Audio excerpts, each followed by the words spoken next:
All right. Testing. Okay. Hey, everybody, and welcome back to Cool Beans Hot Stuff and another episode of Mental Health Mondays. Today is less of a mental health topic and more of just kind of like a fun, fucking around kind of topic. We're going to be talking about the Myers Briggs personality type indicator, which is, well, you'll get into it. We'll talk about it. I got a quick video to show you guys on what it is, and then we're going to research how it came about, who invented it, the history of it, what it's used for, and then the controversy surrounding it, because it's a bit of a controversial test. I discovered the Myers-Briggs years and years and years ago when I was first going through my, I guess, personal health, mental health kind of journey. And it was a really cool little deal. I remember taking it and I was like, oh, okay, I guess you learn a little bit about yourself here and there. And it's a good, I guess it's a good guide, maybe not a guide, not like a hard and fast rule set, but a good place to start if you were on a journey learning a little bit about yourself, right? So it is a bit, I mean, it depends on your opinion, but it's a bit like in the realm of astrology, kind of. At least that's what science will say. We'll get into what science says about it. But yeah, we're going to talk about it today because it is a cool little deal. If you don't know about it, you've never done it, it can be a lot of fun. So, and I see Razor is in the chat, as always. What's going on, man? Yeah, oh, that's nice. I particularly don't like working on a team. I kind of like working by myself, to be honest, especially if I'm doing night shifts. Like you got a night shift. Yeah, see, I love that kind of work, though. I did the security thing for a long time, and I fucking loved it. But I loved it because I think maybe that's how I'm a little different, where I like to have that time to just relax and all of that. But and not really relax, but stay. What's the word I'm trying to say? What I'm trying to say here. I like to be about myself, have time to think. You know what I mean? When I was a security guard, I got a lot of time to read. And I fucking love reading, man. I read. I always have 3 different books I'm reading at any time, and being a security guard always gave me time to read, until I got to my corrections officer license and started working in correctional facilities. Then I spent most of my time breaking up fights. There was no time to read. So that's a thing. But I'm glad you're having a good night at work, man. And I appreciate you hopping into the stream as always. So I hope you enjoy what we got today. This is kind of an interesting topic and it's a lot of fun. So okay, the Myers-Briggs personality test. Well, first, let's go ahead and just go over what it is. I got a quick YouTube video. It's only like a minute long, and it's actually by the Myers-Briggs personality, or the Myers-Briggs company. So I suppose they would be the best ones to tell you what their test is about. So let's go ahead and watch the video and see what they got going on here. Say hello to Jill and Bill. They work together, but couldn't be any more different. See how they unwind after a long day. How they take in and express information, like giving directions. Take Pine Street 0.6 miles, turn right on Chestnut Avenue, go 5 blocks north. It's the blue house on the left, number 1943. Here, let me write it down. Go that way until you see the Stop and Shop, and then walk toward the ocean. You can't miss it. How they make important decisions. How they organize things like vacation plans. How they sometimes don't get along. But why is this? Perhaps the Myers-Briggs personality framework can provide answers. The Myers-Briggs Type Indicator Assessment is an effective way to assess your innate personality type preferences. Knowing your preferences can better equip you in making decisions, communicating with others, and so much more. For example, some people gain energy by interacting with others, while some recharge through quiet reflection alone. I do have to say, that is one of the best definitions I've ever heard, or the best explanations, I guess, to describe the difference between extrovert and introvert. When, let me go back here. When people talk about being extroverted or introverted, there's so many different, definitions people always use. For some reason, people have this idea that if you're introverted, that means you fucking hate people. Like, you just hate all people, only animals. That's all I hang out with. If they're lucky, if they don't bark too loud. But introverted people are just like stink ass, fucking grumpy people that don't like to party or something, which is absolutely not true.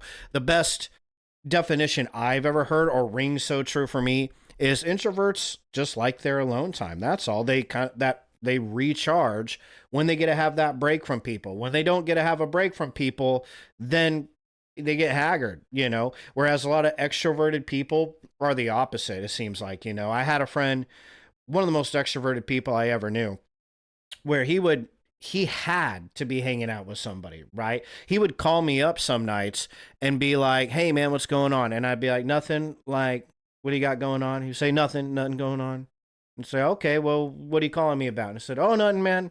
I just wanted somebody to talk to. You know, I just need somebody to talk to." And that's how he was. After you got off the phone with him, he would call somebody else. And he would do that until his girlfriend got home, until he was around somebody personally, you know, but he always needed to be around people. So, you know, I like this definition of extroverted and introverted, because it seems like everybody else's definition makes introverts look like a bunch of fucking assholes. Like, they're so hard to get along with, you know, and that's the worst definition I've ever seen. So I like this one better. Some people take a detail-oriented approach to information, while others are drawn to the big picture. Some folks take an analytical approach to decision-making, while others focus on how their decisions will impact others. And some people prefer to make and stick to plans, while others take a less structured approach, keeping their options open. All you have to do is take a brief assessment to identify your preferences and determine your 4-letter personality type. Rest assured, it is not a test. There's no such thing as a right or wrong type, and it can't predict the future. But the Myers-Briggs assessment can provide you with a better understanding of yourself and those around you, at work, at home, and anywhere else you may go in life. It's never a bad time to work on your personal development, so get started today with the Myers-Briggs Type Indicator Assessment. All right. We're here for our convertible? Pretty sure this is just an ad. Okay, pop over here. Let me... Hold on a second. Let me finish typing here. So that's your quick, easy answer to what the Myers-Briggs test is, right? I'm one of those people, I can't talk and type at the same time, right? So you're just going to have to stare at my pretty face while I type.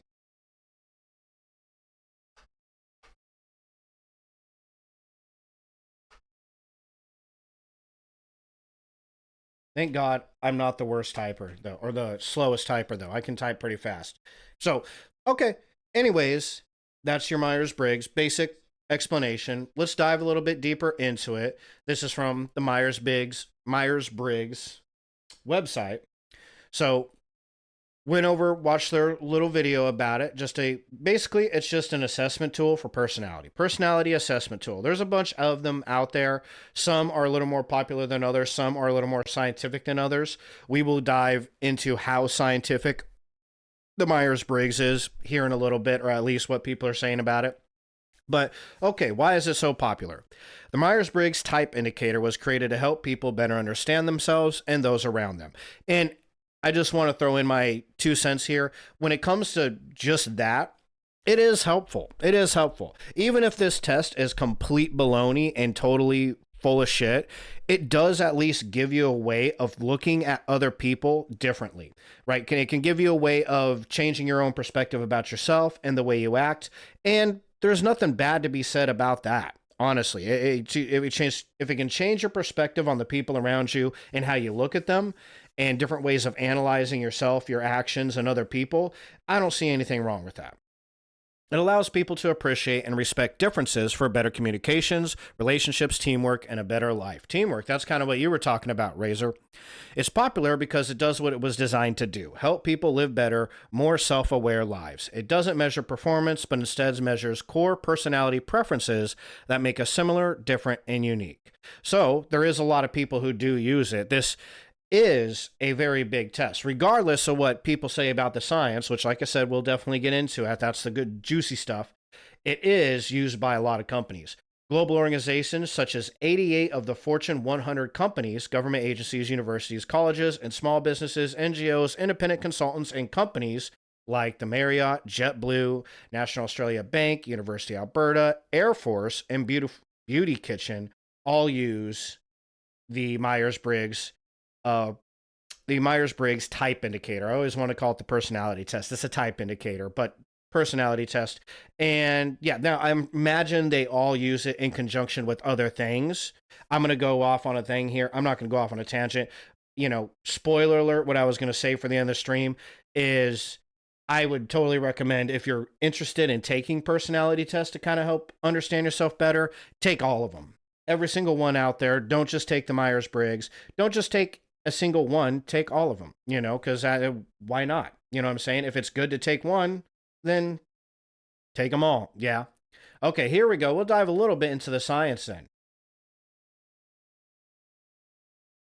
Yeah, no, see, it's a job, me and my guy Razor here are having a conversation over here about coworkers. And yeah, man, having shitty coworkers on the job, you could have the best job in the world. And if your coworkers are shitty and they aren't good at teamwork, it can easily turn into like the worst job you've ever had, which is really unfortunate. But coworkers can destroy a good job in the snap of a fingers. Yeah, that's very true too. Yeah, for sure. I mean, yeah, man, that's separate point, but yeah, I definitely agree with that too. Successful people can absolutely come out of a failing environment for sure. I agree with that. Yeah. But yeah, man, I personally, you know, I find it more enjoyable to kind of work by yourself, and that always bring the best out in me. But everybody's different, That's kind of what like they were talking about with the personality stuff, is having a personality. Some people have that personality where they're really good at working with people, and some people don't. Some people have a personality where they're better working on their own, you know what I mean? So sounds like you're kind of in the middle. Like you kind of have a personality that can work with people, but prefer to work alone, maybe. It's kind of what it sounds like to me. Yeah, do I got that right? So, science or pseudoscience? Now we're getting into a little bit of the juicy stuff here. So they say, yes, it's science, and it provides a scientifically valid measure of personality preferences. When you're the world's most popular personality assessment, you're going to have skeptics, and with information comes misinformation. Let's set the record straight and dispel the myths about the Myers-Briggs indicator assessments. So here's a couple articles on the subject. Does it continue down here?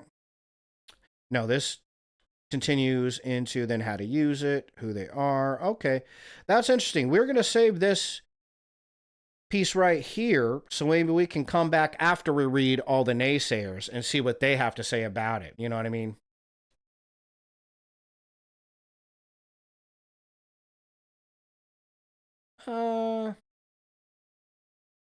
Yeah, I mean, I suppose that's true. Yeah, you can't make someone else's here. You can't make someone else's ideas bad or incorrect without even trying. Yeah, I suppose. Yeah, you can't make anybody else's ideas. I mean, you can prove somebody incorrect, I guess, right? Is that what you're saying?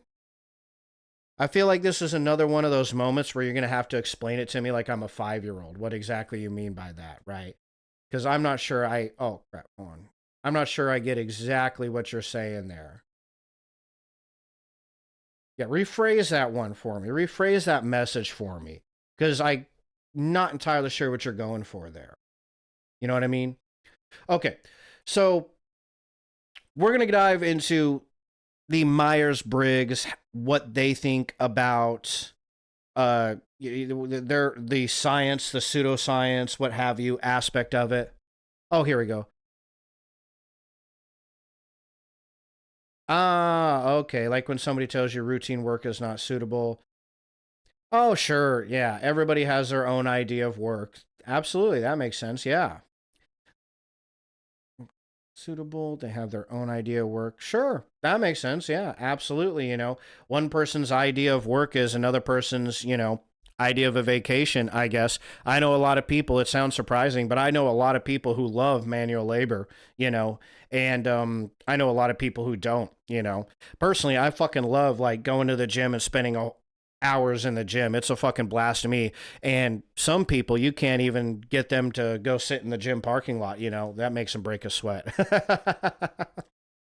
So, before we get into like the science, pseudoscience aspect of this, let's learn a little bit about the people who made the test, right? Because this is kind of interesting. So, first one up, it's two women who made the Myers Briggs test, Isabella Briggs Myers and Catherine Cooks Briggs.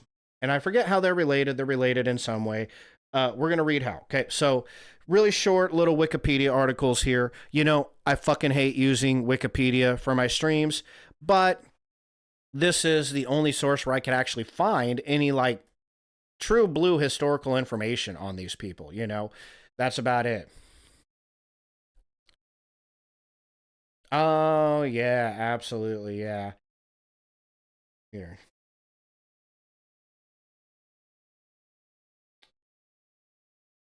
You can't make everyone listen to your ideas as if they don't even have the right to an opinion. Yeah, I mean, definitely. No, I mean, you're a dick if you do that. I think that qualifies as dickhead behavior, you know.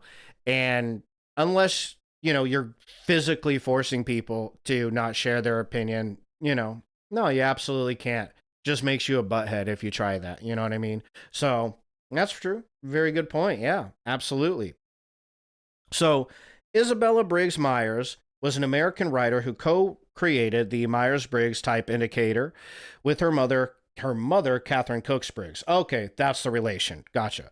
The MBTI is one of the most often used personality tests worldwide. Over 2 million people complete the questionnaire each year. So, here's a background. Isabella Briggs Myers grew up in Washington, D.C., where she was homeschooled by her mother, Catherine Briggs. Her father, Lyman Briggs, worked as a research physicist. Briggs had little formal schooling up until she attended Swarthmore College, where she studied political science.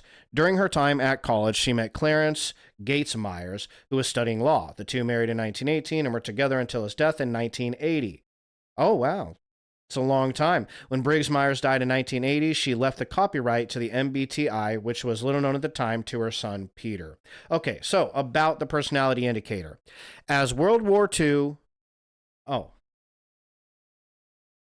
Oh, yeah, no, for sure. Well, a lot of people don't understand that. You know, a lot of people think bad management styles, man, bad managers can really fuck up the job site by making a very toxic work environment. Absolutely. You know, I've seen that over and over again, and you can never convince a shitty manager that the job sucks because of them. They won't listen. That you do that and you're going to get fired.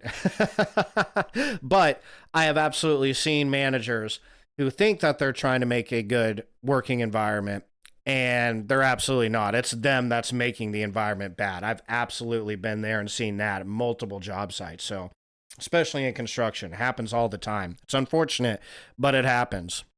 So, as World War II broke out, Briggs Myers read an article titled Fitting the Worker to the Job. She recognized a need for a people sorting instrument, especially as U.S. involvement in the war in Europe seemed more likely. She wrote her epiphany in a letter to her mother, who is a staunch Carl Jung enthusiast. We're going to get into him in a minute and how he relates to this Briggs Myers, the Briggs Myers types indicator, Myers Briggs types indicators. Briggs Myers implemented the idea of Carl Jung and added her own insights. She then created a paper survey, which would eventually become the MBTI. The test was to assess personality type and was fully developed after 20 years of research by Briggs Myers with her mother. The three original pairs of preferences in Jung's typology were extroversion and introversion, sensing and intuition, and thinking and feeling. After studying them, Briggs Myers added a fourth pair, judging and perceiving. Isabella Briggs Myers typed herself as an INFP personality and was an explorer of the concept of introversion and extroversion. So it is kind of important. A lot of people, I don't think, know these three, what do they call them? They have a word for it. They are dichotomies. That's it. These three dichotomies, the first three actually came from Carl Jung, okay, who was a psychologist, not Myers-Briggs or her mother, Catherine, neither of which were psychologists, right? Oh yeah, for sure. No, that makes for an absolutely horrible boss. Anybody who's trying to like control other people, micromanaging is what I call it, is the worst boss in the world, man. It absolutely sucks. And you'd be better off working by yourself. But I've had plenty of bosses like that. Thankfully, my last boss isn't nearly anything like that. He's absolutely super cool. And again, that just makes the job so much better. I've had some really shitty jobs that were really fun because I had a really awesome boss and really cool coworkers. That can make a big difference. So, after studying these three, oh yeah, so we already read that. In July 1980 edition of MBTI News, Myers-Briggs attributed another reason for creating the MBTI to her marriage to Clarence Myers. Their differences in perceived psychology types inspired her mother, Catherine, to keep studying differences among people and their actions. Her mother had come upon the work of Carl Gustav Jung and introduced it to her daughter, who then started studying the psychological types. In 1945, the dean of George Washington School of Medicine allowed Briggs Myers and her mother to apply the MBTI to first-year undergraduates. This included about 5,000 students, and Briggs Myers studied it for years by looking at patterns among dropouts and successful students. In 1975, Briggs Myers co-founded the Center for Application of Psychological Type with Mary McCauley. CAPT is a nonprofit organization run by the Myers and Briggs Foundation, which maintains research and application of the MBTI, also existing to protect and promote Briggs Myers ideology. And its headquarters is there. As of 2022, according to the Myers-Briggs Foundation, research on the MBTI instrument has continued into the present, with dozens of articles published each year. The Isabel Briggs Myers Memorial Research Awards exist to further MBTI and psychological research. These awards are given twice a year, consisting of 2,000 for up to 2 people. Most of the research supporting the MBTI's validity has been produced by CAPT, interesting, and published in the center's own journal, the Journal of Psychological Type, raising questions of independence, bias, and conflict of interest. That is definitely an important note to make right there, right? Read that sentence again, because that is where a lot of criticism against the MBTI actually comes from. Yeah, here. Yeah, for sure. Well, yeah, you're always gonna lose an argument with a narcissist, man. They're that kind of personality, that kind of person isn't ever gonna lose an argument. Even when you prove them wrong, they're still gonna deny it. So, and it just makes the rest of the job shit. Just makes the rest of your night shit when that happens. You know what I mean? But you ain't gonna be able to tell them nothing. It's better to just shrug it off and go your own way for sure. Blow off some steam, talk to good people, and forget about them. Healthiest way to approach that problem. It definitely is. But when you argue with them, it's just going to get worse and worse. It really does. So, as of 2022, although the MBTI is widely used by businesses, coaches, psychologists, the MBTI has found to have significant validity issues and is not widely endorsed by academic researchers in psychology, often dismissed as pseudoscience. Okay. And remember, yeah, a lot of the research supporting it is done by CAPT. I imagine that's where these articles might come from. We might have to do a little sleuthing into who these people are who wrote these articles and see if they don't work for the CAPT that was started by Myers-Briggs. Be interesting to look into and see. But important to note, save that note for later, right? Let's go learn a little bit about Catherine Briggs. Okay, so we got one half of the pair that made the MBTI. So let's look into Catherine now. Catherine Briggs was an American writer who was the co-creator with her daughter of an inventory of widely popular personality type system known as the Myers-Briggs Types Indicator. That's the MBTI. Education. Briggs was homeschooled by her father. She never attended a formal school until she left for college at the age of 14. Wow, holy shit. When did she go to college? Age of 14, okay. Briggs earned a college degree in agriculture, and became an academic. She worked as a teacher after college. Okay, so let's see, we're going to read this just to see how she kind of came into this, right? What she contributed to the whole MBTI. But it is interesting to note that both ladies Both of them were homeschooled. Both did go to college and both graduated from college, but both were initially homeschooled, went to college. Neither one of them had any kind of degree in psychology. Okay, so that is important to note, that it is important to at least a lot of people, Yeah, absolutely. Yeah, narcissists will never, ever admit that they're wrong. A narcissist, here, I'm continuing a conversation over here. You get into an argument with a narcissist, you're always going to be the bad guy. And if you prove them wrong, that just makes you more of an asshole in their eyes. That's the whole narcissist style, is they're never wrong. They're always right. You're always wrong. And if they do anything bad to you, it's your fault. You made them do that. So that's how it works. It's unfortunate, but again, it's better to just not have those people in your life. You run into that in life. I've ran into it many times in life. I cut them out. Try my best to, anyways. If it's a boss and you can't cut them out, you do the best with what you got. But other than that, if you can, like a family member, even, like loving distance is what it calls. Keep them at a loving distance, right? So, early research into Myers-Briggs.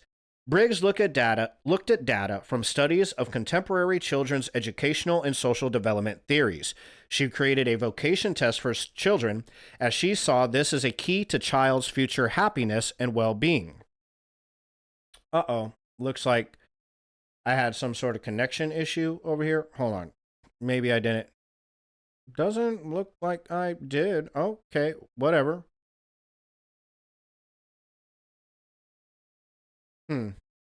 Hold up here. I mean, everything seems fine to me. Yeah. Okay. Well, I'm just going to carry on then as if you're also watching, and if you're not, you're not. All right. So, her earliest research led her to identify 4 main personality types in 1917: meditative types, spontaneous types, executive types, and sociable types, which later developed into the MBTI terms: meditative, spontaneous, yada yada. However, while investigating the works of various philosophers, scientists, and psychologists, she was unable to identify one definitive theory of type that encompassed all aspects. From the lack of findings, she decided to begin to distinguish her own theory of type. So it does sound like both these ladies put in a fuck ton of research into this, according to themselves. We're going to get into it a little bit more, but a lot of that research was about Carl Jung. Okay. So writings, she wrote an essay about child rearing and education, believing that children have an innate curiosity and that education is what fuels this natural instinct. Briggs' early interest in personality types developed from her attempts at fiction writing. Interesting. So both of them were fiction writers too, which, I write myself a little fiction here and there. Isabel's involvement. Here we go. In 1923, Briggs read the work of Carl Jung and introduced it to her daughter. His theory focused on innate differences between people in regard to their decision-making and their intake of information. She was inspired to write erotic fiction about Jung. Okay, well, that's a random fact, I suppose. After reading C.J. Jung's psychological types, Briggs abandoned her own creation of a personality theory and began to focus on Jung's ideas in a more in-depth manner. I would be really interested now to read this erotic fiction about Carl Jung. I don't know why, but I'm just like, I just wonder how that came about, right? Okay, there was a little more going on there than just psychology, right? She might have had a few other things on her mind. Okay. Isabel, initially uninterested in type research, had a change of heart when she encountered work that attempted to identify people's appropriate type of work for their character. She decided to join efforts with her mother. Catherine and Isabel were greatly influenced by Jung, maybe a little too influenced, if you know what I mean, yeah. From here, they began a 20-year period of type watching. In 1945, Catherine and Isabel, with the help of Lyman Briggs, ran the first assessment on George Washington Medical School students. Keeping in mind her mother's early work during World War II, Isabel created a test that would help identify a person's appropriate war-related job. Catherine typed herself as an INFJ, using the test she and her daughter made. Oh, that's kind of interesting theory here. I've heard that a narcissist wasn't listened to as a child, so now he makes people listen to him all the time. It's a psychological complex. It's definitely some kind of a psychological complex. I mean, a lot of people throw around the word narcissism, and it's a little different than like actual narcissistic personality disorder. That's a whole nother thing, but it is a thing for sure. Oh, I got nasty nose. Okay, carrying on. It is definitely a thing, though, for sure. Yeah, it's something that happens in their childhood that makes them that way, for sure. Especially if you're talking about narcissistic personality disorder. That's one that everybody gets accused of. You know, it's much rarer than people think it is. But I mean, I guess I don't know. That's something that would be interesting to do a stream on because I've seen a lot of videos about the rise of the narcissism epidemic, is what it's been called a few times. I would be interested in doing a stream on that. Hey, cutie pie, what's going on? There's your messages right there. Were your messages not popping up? How long you been here? Yeah, well, those fuckers hiding your messages. Son of a bitch. It must be those communists. That's what it is. Did you get a good meal, hot stuff? Doing your crocheting too? I hope your crocheting's going good. Oh, good, good. Oh, good. Right on, hot stuff. Good, good. Did you get some ramen? Is that what you got? Oh yeah, narcissists are constantly complaining. That's like the narcissist's main thing is just to complain about absolutely everything in the world, you know. Especially if they feel like people are wronging them, but they always think everybody's wronging them, you know. That's just what narcissists do. Everybody is always out to get them, you know. That's a huge part of it for sure. Well, good. I'm glad you enjoyed your ramen, cutie pie. Did you get the Bulldog ramen? I fucking love Bulldog ramen. That's the best ramen out there. I think I might get some Bulldog ramen tonight. I already had pasta. I already had spaghetti, but I'm bulking now, so I can afford to be fat. Shin ramen's pretty good too. Did you see I got the Bulldog ramen sauce in the fridge? So, I was just going to ask with Bulldog sauce. Nice. Yeah. Yeah. I use that Bulldog sauce on everything. Even when I make I call it my white person ramen. It's not the Ichiban. You know what it is. The one that starts with an M. Chicken ramen. I throw a little bit of that Bulldog sauce in there. That shit's good. Okay. So, yeah, we went over the test, Myers-Briggs type indicator. Let's look into it. The rest of Briggs' life was devoted to bringing the ideas of Jung forward. Isabel took over the studies and with hers, her mother's, and Jung's observations, was able to initiate the creation of a pencil-paper questionnaire to assess type. Briggs was primarily the driving force and inspiration behind the creation of the Myers-Briggs type indicator, and Isabel was the workforce that created the physical test. Briggs and her early personality type research were instrumental in creating the MBTI. It is used in areas as broad as executive development and marital counseling. Since it was formally added to the Educational Testing Services collection of tests in 1962, it is estimated that 50 million people have taken the MBTI. Wow, that's a lot. The MBTI classifies personality types along 4 categories. We'll get into that here in a moment. But there you have it. Yeah, Maruchan. I think that's Maruchan or something like that. That's the ramen that I'm talking about. You can't go wrong with that, though. I've had that since I was a kid. It's never going to be, oh, yeah. Yeah, pasta's amazing. Ramen is amazing. I do like ramen. You know, I never used to eat a whole lot of ramen, Razor, until my cutie pie, till I met her. And then I started ramening the fuck up. I think like the second day that we and her were hanging out, she showed me how they make ramen in Hawaii. And then I was like, bet, this is amazing. Like, this is pretty good. What's your favorite kind of pasta though? I just made a whole thing of spaghetti for this week. So this whole week I'm eating spaghetti with meat sauce and it's amazing. You do got to try my meat sauce up there, cutie pie. It is fucking delicious if I say so myself. I fucking killed it. I poured like half a bottle of wine into it.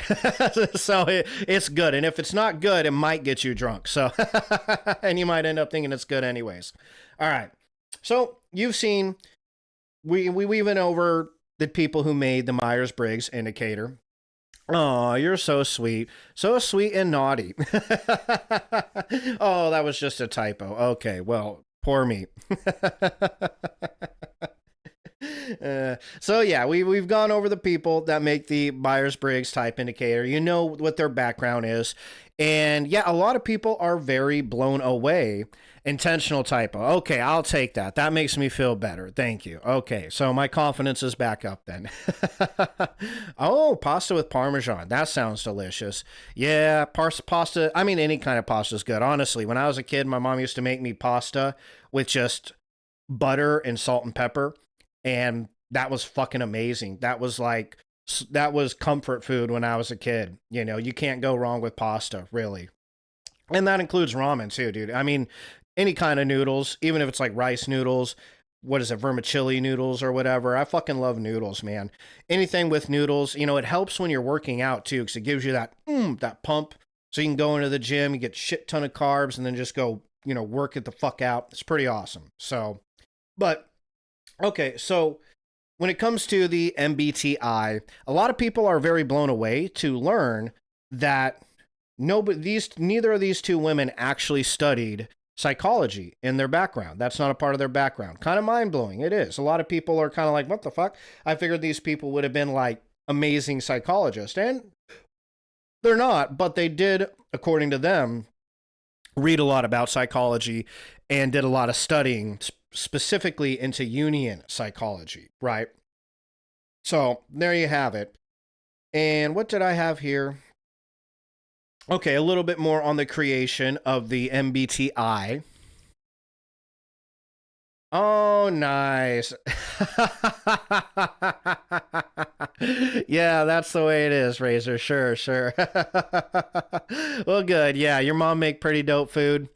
Yeah, I will say my cutie pie makes amazing food. She makes this chicken katsu. It's like fried chicken. It's amazing. I fucking love it. It's so good. Her fried chicken and what was the oh gosh, Loco Moco.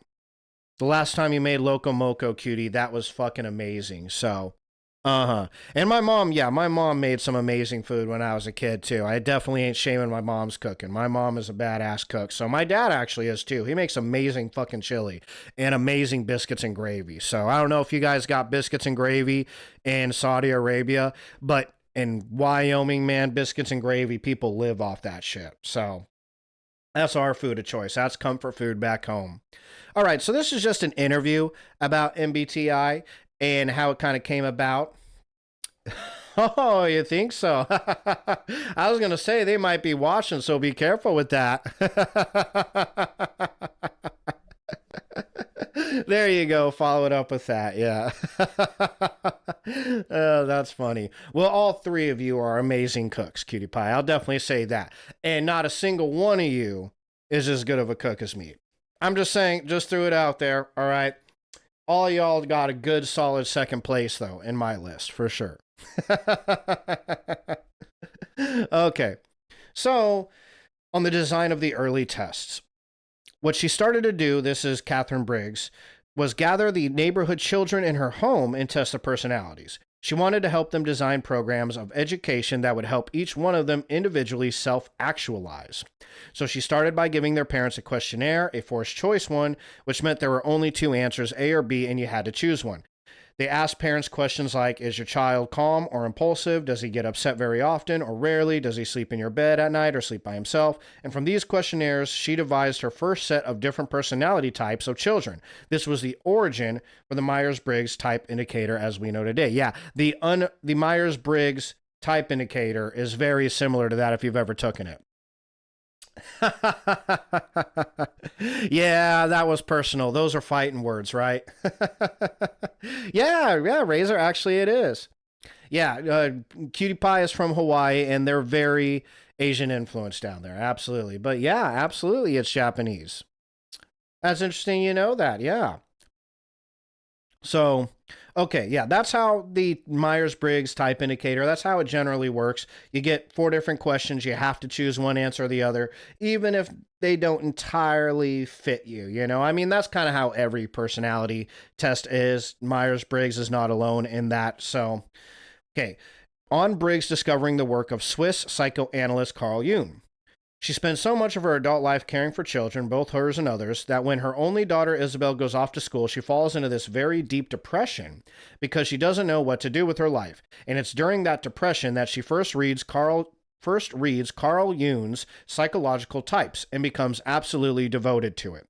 She strikes up a correspondence with him where she asks him to tell her what he means by intuitive or what he means by feeling. Oh, wow. So she actually striked up correspondence with him. Okay, well, that's probably where the erotic literature comes into play. And how it is that she can take these somewhat abstract categories that he's devised and use them to actually help the people in her life figure out what type they are and how to be the best type of person they can be. On how Briggs' ideas morphed into a people sorting test.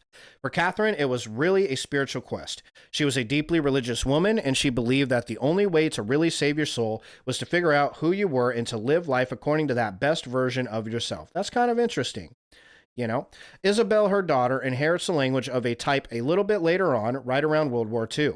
Isabel thinks about the language of type that she has been hearing from her mother for the past 20 years, and she thinks, what if I could design a questionnaire that would help fit people to the jobs that were best suited for them? We kind of went over this. You know, this was the whole thing she was doing during World War II. I could use it using this language of type, which wouldn't separate people into categories of normal or abnormal, good or bad, but would just say that every type of person is different and every different type has different strengths and different weaknesses and are better suited to doing some things over others. So that's where the union theories that Catherine had been obsessed with, that's where they became this practical instrument of what Isabel called people sorting. So that's how it starts coming around. Yeah, that is kind of how it happened, Razor. Absolutely. No, she came up here and brought all of her Hawaiian dishes with her. And yeah, for sure. You know, what do they say? The quickest way to a man's heart is through his stomach. Cutie Pie can attest to that, and so can I. Geez. Okay, on how people sorting gradually became a huge industry. The Office of Strategic Services was the first to purchase the test and used it during World War II to match covert operatives to secret missions. That's pretty intense, right? That's kind of crazy. Like this test has been used in some very serious application. Well, every time you do, I just fall in love with you a little bit more, Cutie Pie. So it works. It works. You got me. You see it sort of land in the government in the late 50s. It's purchased by universities. Again, more. Aw, you stop it. No, don't stop it. Keep going. All right. Yeah, so they even purchase this test for Berkeley, right? Big colleges, big colleges have purchased this test and used this. And the freaking strategic services using it for covert operatives. That's pretty crazy. That are trying to figure out how to use personality testing in their mission process. Slowly over time, it circulates in wellness centers, hospitals, among the clergy, and just sort of creeps into all of the major institutions that shape everyday life. Where it really takes off is in corporations. After Isabel Briggs Myers died in 1980s, one of the things that you see in corporations is a new push to try to help workers figure out how to love what they do, how to be as content doing their work as they are at home. And I think there the type indicator emerges as this incredibly useful tool for convincing people that they are doing exactly what it is that they are meant to do. Interesting. And that they should bind themselves to their work freely and gladly. Ah.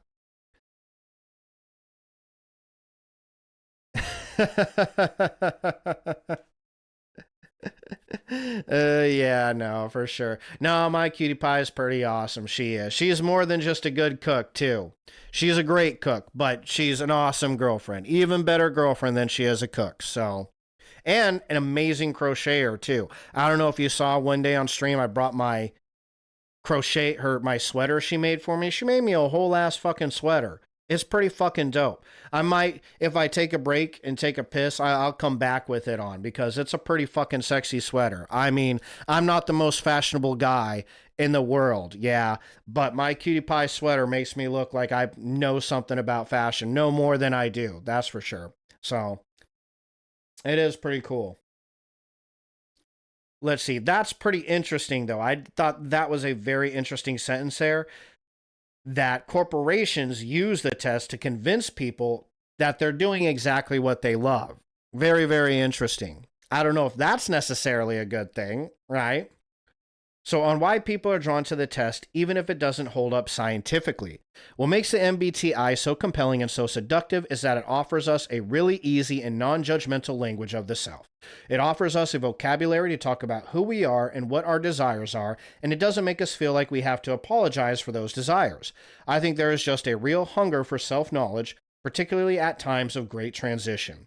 I don't think it's an accident that many of the people who encounter the indicator encounter it for the first time in couples counseling, when they're starting a job, when they're trying to decide if they want to leave a job or not, when they're going off to college, etc. And that's that right there I can't agree with more. That statement right there, up here, excuse me, is for me what I think is what the MBTI just kills, and it does a great job. Yeah, even if scientific scrutiny, it doesn't hold up all that much, right? It does give you a way to look at yourself with through a critical lens, but not the kind of critical lens that'll destroy your confidence in yourself, right? Just look at yourself in a sense of what makes me tick, and doing that in a non-judgmental way. And again, I don't think there's anything wrong with that. So, Catherine Briggs thought about it as a parenting tool. These are times where our lives take on a kind of messiness, and we just want something to anchor us in these moments of complexity or confusion. I think the language of type can be immensely clarifying. Even though I'm skeptical of its validity, and I'm skeptical of its social uses, and even of the language that it uses, I am not skeptical of people's individual experiences with the indicator, which I think can be tremendously liberatory. Absolutely. Aw. Well, thanks, Razor. Yeah, we do have an awesome relationship. Aw, thank you, Cutie Pie. Yeah, we do have an awesome relationship, for sure. I think so. I think we both got pretty fucking lucky on that one, yeah. I mean, pretty crazy, too. The guy from Wyoming and a girl from Hawaii end up meeting in Tennessee, of all places. Like, what are the odds? Those are pretty rare odds, right? I think we rolled the dice there and we both got fucking lucky, for sure, hot stuff. So that is, I mean, again, I can't say that any better than this guy said it right there, Even if you are skeptical of everything about this test, most people's individual experience with this test is very positive. It gives them a very unique view of themselves that they end up taking a lot from. It ends up really influencing them in a big way, and usually in a very positive way too. So that is something that I do think is undeniable about the test. That, again, that's why I'm doing a whole stream on it. That and the fact that it's a little bit more controversial. That is the best way to put it there. I am not skeptical of people's individual experiences with the indicator, which can be tremendously liberatory, right? So let's see. I guess we only got a little more here. Okay, fine. Let's just drop in on it. So,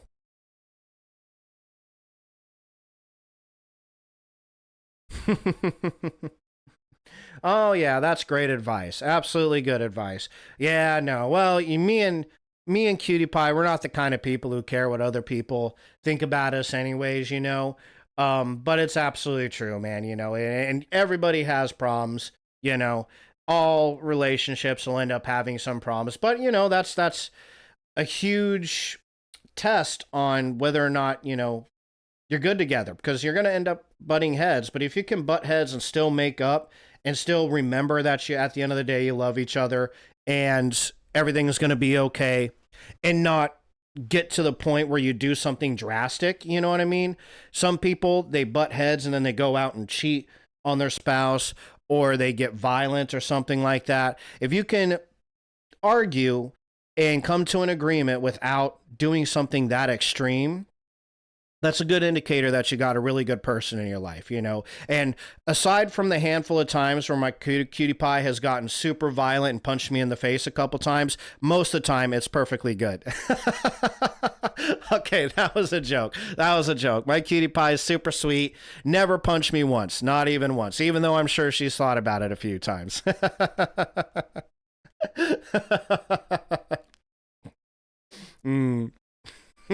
How dare? Who dare? You really don't. No, that's very true. You don't even raise your voice. Yeah, it's not. It's in the eyes though. That's where it is. You got menacing eyes. You get angry and you look at me. You know, like when I wake you up when I walk in the bedroom at night and you give me that look, like, what the fuck you doing? I'm just fucking with you.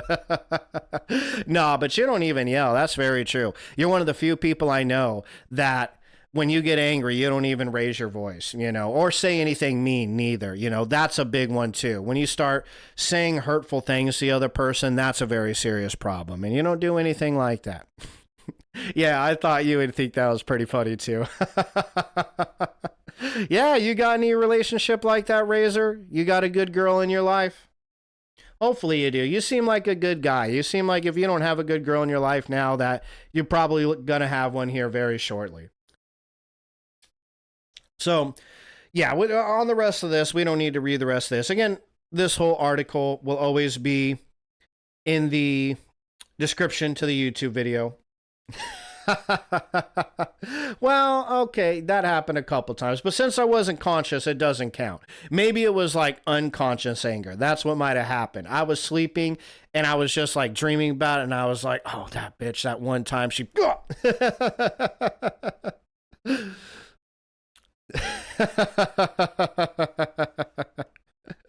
Oh, that's funny. Yeah, we got pretty lucky for sure. Okay, let's see. Oh, sorry. Where was I? I was got lost remembering good times over here. Yeah. So I thought those were some really important, salient thoughts on the test. As we dive a little more into this, you're going to find that the scientific validity isn't entirely there. And it is important to note that a lot of the scientific validity, quote unquote, does actually come from an organization owned by the Myers-Briggs Foundation. And that's a little sneaky, not too bueno. I don't know about that one. But, you know, there is still a use for it. People do still get a lot of use out of it, and it still is widely used in spite of that, because there is something that people do get out of it, which is why I wanted to share it with you guys in spite of that. So here is another just quick video on the brief history of Myers-Briggs, just to kind of fill in any little holes we might have. Let's pop over here to the YouTube screen. This is a smaller channel, Student Success Space. So this video is good. We'll go ahead and give them a like and subscribe, but let's see what they have to say. History of MBTI and a look at its humble beginnings. Did you know that the MBTI assessment is used more than any other personality test in the world? That equates to about 2 million people annually. MBTI is based on the work of Carl Gustav Jung, who is an academic and a Swiss psychologist. He generally researched and published. That fact does give the test a lot of validity, especially seeing as how the two women that created it weren't psychologists. Carl Jung is a very, very famous psychologist, Published works for doctors and psychologists. However, in 1921, Jung published Psychological Types, which was originally published in German. According to Jung, the original psychological functions were rational functions, including thinking and feeling, and irrational functions, including sensation and intuition. He also investigated the differences between extroversion and introversion. In 1921, Catherine Briggs, a young mother living in Michigan, read Jung's work and recognized the similarities between his personality type theory and the theory she was pondering. Her own queries started after she had married. She recognized that despite her intelligence, going to college at age 14 and graduating first in her class, she was now expected as a woman to abandon her intellect and her pursuits to become a wife and a mother. She began looking into what she could do at home. And where did she start? Studying children, including her own daughter, Isabel Briggs Myers. Interestingly, after her daughter went to school, Catherine found herself with more time on her hands. She began communicating with Carl Jung, asking him questions about his psychological types. She began expounding on his work by looking into his abstract theories, moving into more concrete information. Briggs believed that if individuals understood others better, there could be less conflict, especially in the shadows of the world wars. People could then come together based on empathy. She decided that there needed to be a way for people to learn about personality types and to be able to identify their type. This would create a foundation of understanding as people began to look at the similarities and differences between their personalities. She called it people sorting. For the next 20 years, she worked on developing a means or an assessment, writing questions, and determining the validity and reliability of the new MBTI instrument, which was first published in 1962. Her work has been supported and continuously developed by CPP Inc., Consulting Psychologist Press, and then later renamed the Myers Briggs Company in 2018. Okay. I mean, that kind of told us what we already knew. Aside from the audio was a little, it was still a good video. Giving her a thumbs up, whoever that was. Okay. And let's see, before we dive into Carl Jung, because that's going to be a big question, we're going to look into that. Let's see what Cutie Pie has to say. I took a people skills class where we essentially identified or identified personality types, and I loved it because it also taught us how to identify other people's personalities and how they like to be approached in certain situations. I certainly benefited from it because I was a trainer and I would have like 30 new hires sometimes. Yeah, these type of personality tests are really, really good for that. Oh, I see. Gotcha. Thank you for the correction, cutie. Yeah, um these personality types are really, really good for hiring people, and when you're bringing new people into a company. There's a lot of different ones though. I'm not sure if you would probably know if you used the Myers-Briggs. I remember you actually talking about it one night, Hot Stuff, and it wasn't the Myers-Briggs that you used, but it was another personality type very similar to this. It even had four different, main personalities, which is similar. And I mean, Myers-Briggs has 16 personalities, but they have four dichotomies of personality. We'll explain that a little later, but there's a lot of good ones out there. And the thing is, most of them are a lot of fun. They are. And by the way, Razor, I'm glad you have a supportive family. I remember you talking about it one night, how supportive your family is, and that's really where it starts. You know what I mean? If you don't have a good family behind you, it's a lot tougher to be a good person. It's not impossible, but it just makes it a lot easier. You know what I mean? And it instills really good values in you, You're going to have a much more wonderful relationship when you do find yourself a good woman because you had good parents there to show you that. Oh, sure, yeah. No such thing as a perfect relationship. No such thing. Very, very true, There's can't be a perfect relationship. You just have to understand each other. That's very, very true, man. And that's again, that's what I'm talking about. That's a very healthy way to look at relationships. Too many people focus on this idea of you need to meet the perfect person. And Cutie Pie here, she'll be the first to tell you, I ain't perfect. I'm pretty far from it. Nobody is. You can't wait for the perfect person to come around. Otherwise, you're never going to find anybody. You know what I mean? And all relationships are a work in progress, just like people. Just like people, So that's a healthy view to have, man. It really is. So when it comes to the question of Carl Jung and the MBTI, there is a kind of a glaring question here. Yeah. We're going to pop back over here for a second. A huge part of the validity to this test kind of hinges on how much of Carl Jung's actual scientific studies, which not everything he said was perfectly scientific neither, but how much of his more scientifically proven stuff influenced the MBTI, right? Was it just a tiny bit? Was it just a lot? Was Catherine, mostly just writing Carl and then writing naughty books about Carl in her spare time? I still can't get over that. I think that's fucking hilarious. She was writing erotic novels about Carl Jung, But hey, we all got a type. She clearly had a type. And was that all this really was? Or did she really spend 20 years taking his theories and putting them into practice and refining it? Because that would make a big difference. And she did have enough schooling that she would know how to do that. You know what I'm saying? Yeah, I don't entirely discount people just because they don't have schooling. Too many people do that nowadays where, oh, you didn't go to college. Well, you must be a fucking retard. You must be an idiot. You don't know shit about anything. Why is anybody listening to you about anything? You didn't go to college. And it's like, that's just not a really good way to go about things. Chances are when you need to get something fixed around your house, need to get your car fixed, something like that, it's going to happen by a gal who didn't actually go to college. Right. I'm just saying there's a lot of people out there who have very viable skill sets.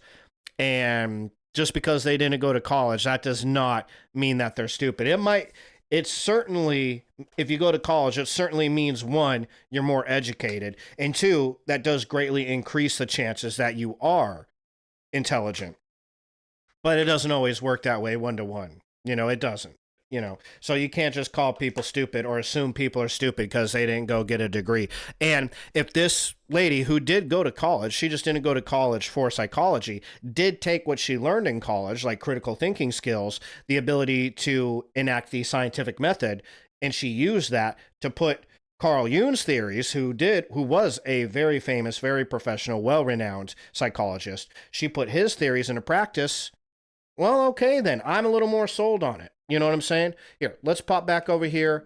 Let's see how much of Carl Jung's theories actually made it into the Myers-Briggs test. This is the right question. Smaller channel. Let's watch the video, see how good it is, maybe give them a like and subscribe. Carl Jung and the Myers-Briggs test. Restart that. Personality types. Carl Jung and the Myers-Briggs test. The Myers-Briggs Type Indicator, or MBTI, is a popular psychometric questionnaire for helping to understand personality types. The MBTI approach is largely based upon the work of psychologist Carl Jung. Jung's research was developed into the MBTI model by Isabel Briggs Myers, alongside her mother, Catherine Briggs. They sought to apply Jung's theories to understanding normal behaviour, not just the psychiatric disorders which were of primary interest to psychiatrists such as Jung. Thus, the tool aims to identify and clarify individual behavioural preferences in everyday life. Jung approached the idea of personality from the perspective of types or archetypes. The most widely known concept that Jung introduced was the concept of extroversion and introversion. What many people don't know is that these types are primarily concerned with psychic energy, where people get their vitality from, rather than just a way of describing if someone is outgoing or shy. An introvert's psychic energy is internally focused. That's kind of what I was saying earlier. Too many people just use this idea of extroversion, introversion to mean shy and outgoing, or even worse, to mean like people who like people and people who hate people. And that's just not a good way to look at introverts. That's got to be, because I am more of a introverted person. I was just telling Razor in the chat how I like to work alone. I ask my cutie pie. I really like my alone time, but I resent this idea that introverts are all fucking people-hating psychopaths that don't know how to, tell the waiter you gave me the wrong fucking food. Like, this became like a meme with millennials that just was funny at first. It was pretty hilarious. Then it got like serious where you see it all the time and it's like, okay, I don't think y'all understand what an introvert actually is, but it ain't that. It doesn't mean you're too afraid to speak up for yourself or you're a fucking doormat that gets pushed around all the time. You know what I mean? I'm a very introverted person. Okay. But I was just telling Razor, I used to work in a goddamn detention center. 12-hour days of babysitting Bloods and Crips. Like, I wouldn't have survived there if I was your everyday kind of doormat, too afraid to stick up for myself kind of thing, And so that's just not a real thing. Y'all make this thing up because you think it's cute or funny or whatever, and it is pretty funny. I'll admit that. Like, some of these memes are goddamn hilarious. About introverts, they're pretty hilarious. But y'all got to get over the saying where you think because something's funny, it's true. That's not how it works. Like, it can be funny, but no, that doesn't mean it's always true. In some cases, it's actually really funny because it's totally not true at all, right? It's what's the word? Absurd. You know, that's like the Gen Z humor nowadays is absurdity. It's so absurd that it's laughable. You know what I'm saying? So, anyways, rants over. Let's go back to the video. Focused, whereas an extrovert's psychic energy is externally directed. Thus, an extroverted person gets energy from external stimulation, from being around other people and having a large social network. They tend to think out loud, enjoy variety and seek broad experience. They like being the centre of attention. By contrast, an introverted person dislikes being the centre of attention. They get energy from having less external stimulation and will often withdraw from social interaction to reflect and recharge. They tend towards fewer, deeper relationships, think before speaking, and tend towards developing deep knowledge rather than broad experience. These two attitudes are foundational to the other personality types that Jung identified. Jung divided his 4 functional types into the rational aspects of thinking and feeling, reflecting preferences as how people make judgments, and the irrational elements of sensation and intuition, regarding preferences in how people perceive the world. With this typology, the thinker tends to be objective and analytic, whereas the feeler is more subjective and gives more weight to emotions. Those who predominantly rely on sensation tend to be practical and look to real-life world solutions in the here and now. Someone who is more intuitive tends to use their imagination and speculate about the future. The final 2 aspects are judging and perceiving. Someone who is high on the judgment scale is... Now remember, this was the aspect that Catherine added to Jung's work. For the most part, these other 3 dichotomies had already been explained by Jung. It was this dichotomy that was invented by Catherine. Okay. More decisive and likely to stick to their choice, whereas those with a higher perceiver score are more flexible and spontaneous. By adding these functions to the base personality types of introverted and extroverted, we can extrapolate 16 personality types. For example, an introvert can be linked to thinking or feeling, sensation or This is a really good visual for it too. I like this visual. intuition, creating 8 variations. With the further variations for extroverts, 16 personality types can be identified, and these are the basis of the Myers-Briggs profiles. Carl Jung changed the way we understand personality, particularly with his introduction of the concept of introversion and extroversion. If we want to improve ourselves and increase our self-awareness, then understanding our preferences is really helpful, and the MBTI test can help us in this manner.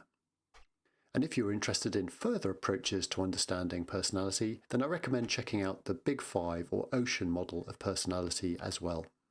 Yeah, that's If you another would like really any further big help with this personality or any test. other The Ocean or Big 5. I'm planning on doing another stream just on that one. subject, then do click on the related links or head over to the website at www.therightquestions.co. Okay, I like that channel. I like that video. I like that dude's voice. Very nice, subtle voice. Let's give him a like for that. Okay. So let's piece together a little bit more how much different the MBTI is from Carl Jung's philosophy, right? So we know that the MBTI is based on psychological types proposed by Carl Jung. It was partially based on the 4 elements of classical cosmology. Oh, we haven't read that yet. Jung speculated that people experience the world using 4 principal psychological functions: sensation, intuition, feeling, and thinking, and that one of these 4 functions is dominant in an individual a majority of the time. So that's a little bit different. Sensation and intuition are a dichotomy set up in the MBTI where you're one or the other, or closer to being one than you are the other. Feeling and thinking is another dichotomy, whereas under Carl Jung's 4 elements, Carl Jung's psychological types, it's one is more dominant than the other 3. Oh, I guess they explained that. In MBTI theory, the 4 categories are extroversion, introversion, sensing, intuition, thinking, feeling, judging, and perceiving. According to the MBTI, each person is said to have one preferred quality from each category, producing 16 unique types. The MBTI manual states that the indicator is designed to implement a theory. The theory must be understood to understand the MBTI. Fundamental to the MBTI is the hypothesis of psychological types developed by Carl Jung. Jung proposed the existence of two dichotomous pairs of cognitive functions: the rational function, which would cover thinking or feeling, and the irrational function. So, okay, two dichotomous pairs of rational functions. So that dichotomy was there. Okay. Carl Jung believed that for every person, each of these functions is expressed primarily in either an introverted or extroverted form. Ah, interesting. Based on Jung's original concepts, Briggs and Myers developed their own theory of psychological type, described below, on which the MBTI is based. According to psychologist Hans Eysenck, writing in 1995, the 16 personality types used in MBTI are incomplete, as Jung's theory used 32 types, 16 of which could not be measured by questionnaire. Per Eysenck, it was unfair to Jung to claim the scale accurately measured Jungian concepts. Both Jung's original model and the simplified MBTI remain hypothetical, with no controlled scientific studies supporting either. Okay. So that's a big difference from Jung. Before we even get into the differences between Jung, that's already a pretty big one, right? Yeah, exactly, man. Razor, absolutely. You don't want to find somebody without flaws. You want to find somebody whose flaws you can accept and who accepts your flaws too. That's a big part of it. Yeah. That's, yeah, absolutely. That it's a part of what you call, like, I mean, I suppose I forget the concepts, but the idea is that's like actual love. You don't love the other person for what they can do for you or what you think you can make them into, but you love them for who they are, flaws and all. And of course, that's how we all really want to be loved. We want to be loved for our flaws, because we're all going to have flaws. Nobody's going to be perfect, unless you're a narcissist. Then you think you're perfect. Then you think you're the only perfect one and everybody's imperfect, So, okay, differences from you. We already have a couple big ones, right? The way that they set up those dichotomies are a little different. And Jung had 32 different types of personalities versus the MBTI 16. So that's a big difference from Jung. Jung did not see the type preferences, such as introversion and extroversion, as dualistic, but rather as tendencies. Both are innate and have the potential to balance. Jung's typology theories postulated a sequence of 4 cognitive functions: thinking, feeling, sensation, intuition, each having one of 2 polar tendencies, extroversion or introversion, giving a total of 8 dominant functions. The MBTI is based on these 8 hypothetical functions. While the Jungian model proposes the first 3 dichotomies, Myers-Briggs added the judgmental perception preference. We already talked about that. According to Myers and Briggs, J or P indicates a person's most preferred extroverted function, which is the dominant function for extroverted types, and the auxiliary function for introverted types. I'm going to be honest, I don't entirely understand everything I just read there, but yeah, hopefully you do. So now we're getting into the types in the MBTI and the 4 dichotomies, and I got a better website for understanding that. We're gonna hip hop over y'all. Yeah, man, we're all human beings. And, every human being is, imperfect, which is, a big part of why everybody's different. We're all imperfect in very different ways. And it's kind of what makes human beings so awesome. If everybody was perfect, then you got to think everybody would be the same.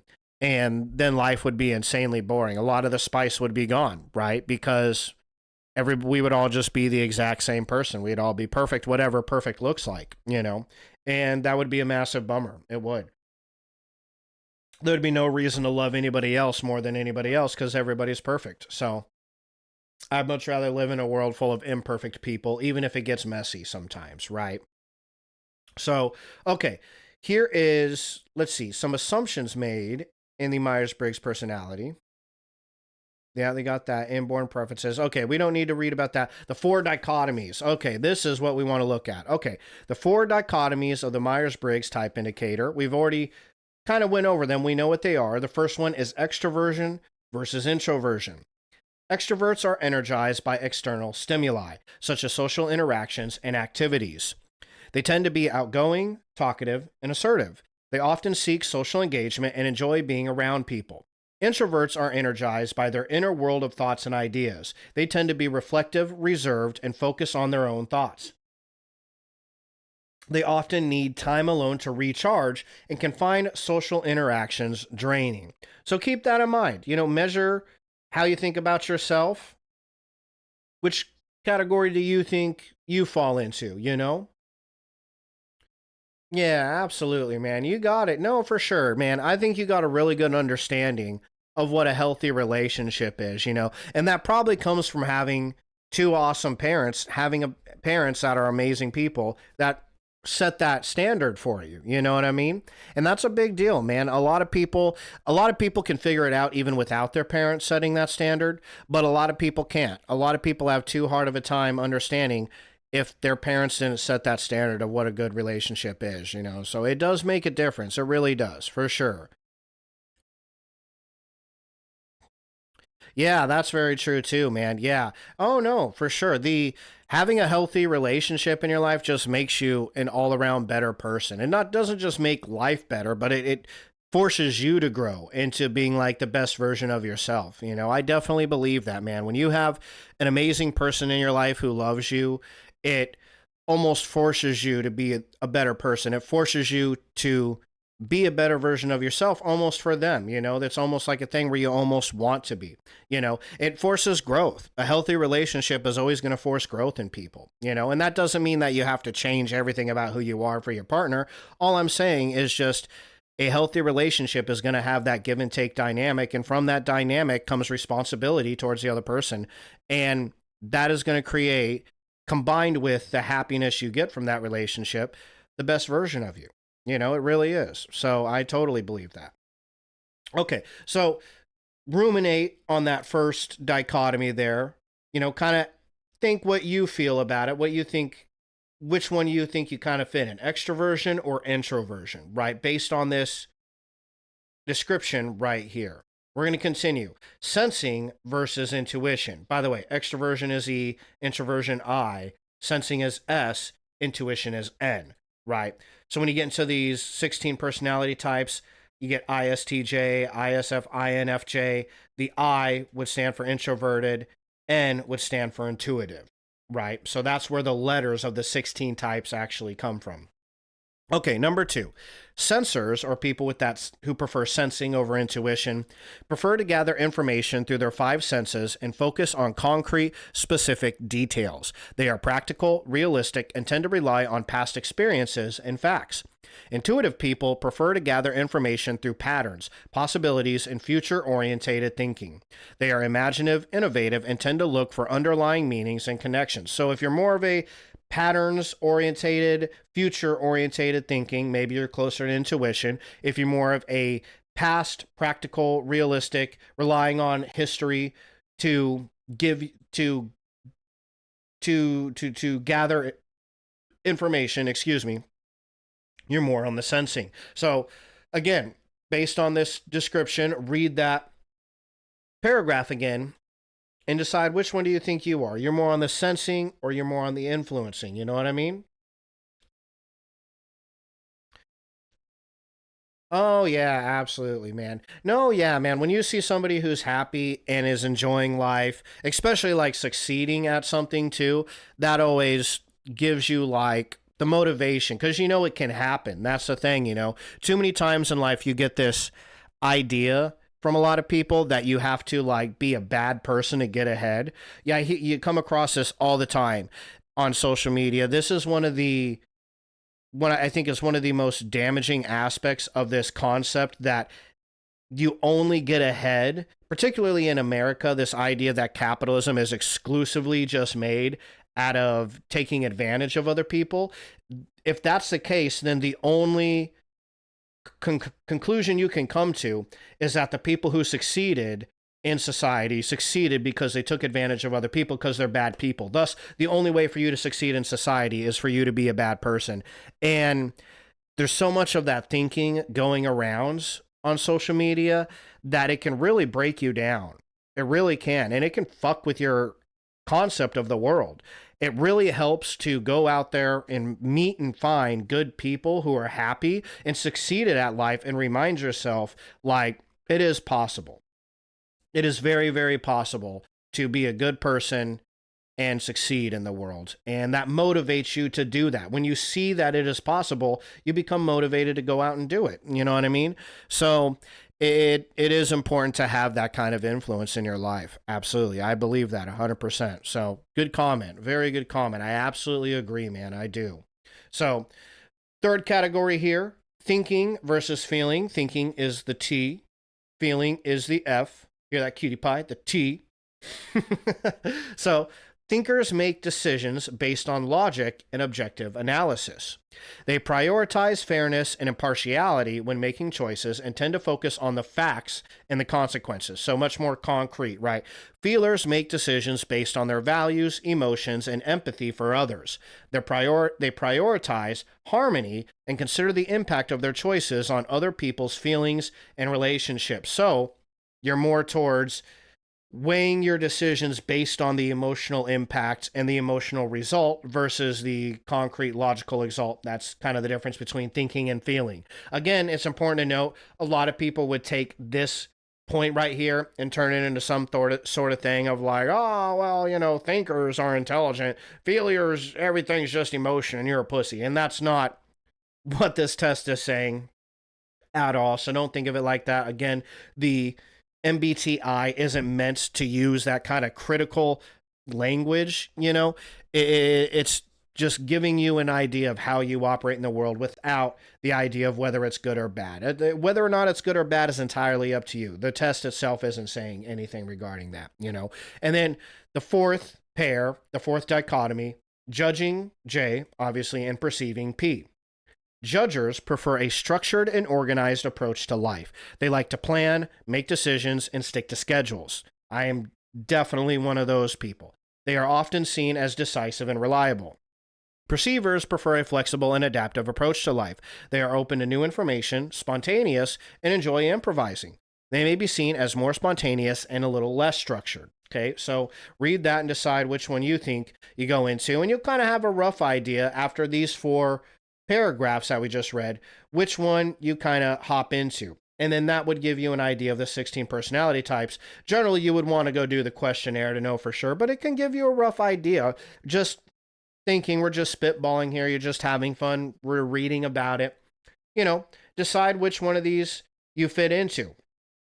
You know, I would say, yeah, that's true too. A good person almost always has a good influence on the people around them. Yeah, absolutely. No, when you're, you know, good people can really help you out of a dark place in life just by being around, you know, just by having that influence on you and around you can really help pull you out of a dark situation in life. It really can, you know. I mean, that's the power of being a good person, you know. That's the world can't actually function without good people. And if every person who succeeds in the world is a bad person, the world ceases to function, you know. It's a silly idea to believe that at all, you know. It's 100%, you know, you need good people in the world. The more good people, the better, you know. Absolutely. And they make a big difference in the people's lives around them. That's very, very true, man. Absolutely. I'm sure you made a big difference in the lives of people around you, you know, to be honest. You know, you probably don't even know it or know how you've made that difference, but good people tend to make a big difference in in the lives of the people around them without even realizing it sometimes, you know. It's very true. So, I can tell you from reading this, okay, I'm pretty introverted, always fall into the introvert. I've also took the MBTI, gosh, like half a dozen times at this point, and I always get right in the middle of two different personalities where I'm on one side or the other. I'm like one question away from being one personality type or the other, but I always hit introversion. Okay. And when it comes to this, I always get intuition, N. So I always get the I always get the N, and I always get the J. Okay. Where I flip flop is between thinking and feeling. I almost always get INTJ. So INTJ right here. The mastermind. Ooh, I like the sound of that, right? Introverted, intuitive, thinking, judging, strategic, analytical, independent, and visionary. I'll take that. Yeah, thank you very much. Yes. Or the INFJ is another one that I sometimes occasionally will fall into the INFJ category right here, right above it. The counselor. Introverted, intuitive, feeling, judging, insightful, empathetic, creative, and idealistic. That one does pop up from time to time. So I almost always get one of those two, right? So go ahead and decide for yourself. You can pause the video. This will always be in the link in the description to the YouTube video. You can run over those paragraphs, go through those 16 different personality types and see which one you fall under, right? So, and here's another interesting way of looking at these dichotomies. I really like this, the 16personalitytypes.com. This is a really interesting resource. Again, it'll be in the link in the description, but this is a really fun graphic here that we're going to take a look at.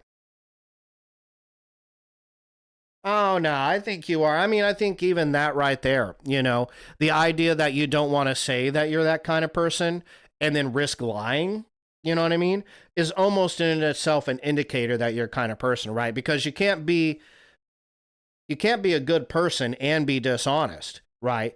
Being honest goes hand in hand with most people's idea of being a good person, right? If you're honest with people, that really qualifies. I mean, it's more than that, yes. But the very fact that you're so concerned with honesty that you don't want to call yourself that, I got to be honest, dude, that's probably a good indicator that you're that kind of person, because honesty is very clearly a very high value for you. You know what I'm saying? So just a thought. You know yourself better than anybody else does, though. That's for sure. That's very true. You're going to have more information on yourself than anyone else, Oh, sure. Well, I think everybody has dark thoughts, though. It's funny we're talking about Carl Jung. If you haven't read any Carl Jung, he has a whole concept of it's called the shadow self. And I was going to do a whole stream on it one of these days because it is an important concept as far as Jungian psychology is considered. You can't actually be a good person without dark thoughts, without having some aspect of the shadow self in your personality. And it isn't that you go out and do bad things, it's that you can imagine what bad things are. And without that ability, if you couldn't have dark thoughts and you couldn't pinpoint and say this is a dark thought, then you wouldn't have any way to measure what a good thought is.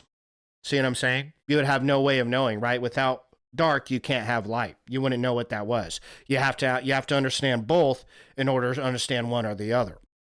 So it's an interesting theory. I would look up Carl Jung's shadow self theory and read a little bit about that. But according to Carl Jung, one of the most famous psychologists in the world, you can't be a good person without a few dark thoughts.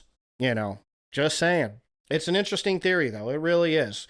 Carl Jung has a lot of really cool shit. I have a whole stream coming up about Jungian psychology because it really is a blast to read into. So it is a lot of fun. We will go over the shadow self in that stream whenever I finally do it, but I'm kind of preparing it right now. But it's a lot. It's a really fun content to go over for sure. But it might convince you otherwise, So just a thought, something to look into anyways, So this will be linked in the description to the video as always. It's a nice little graphic where you can actually click on the dichotomy, one aspect of the dichotomy, and it'll give you a full, much deeper, what's the word I'm looking for? A much deeper description of each side of the dichotomy, right? A list of actions that fall within each preference and a very detailed description of the dichotomy itself. So we're just going to look at extroversion and introversion, since I've already complained about it a couple times on this stream alone. Oh, I got a burp.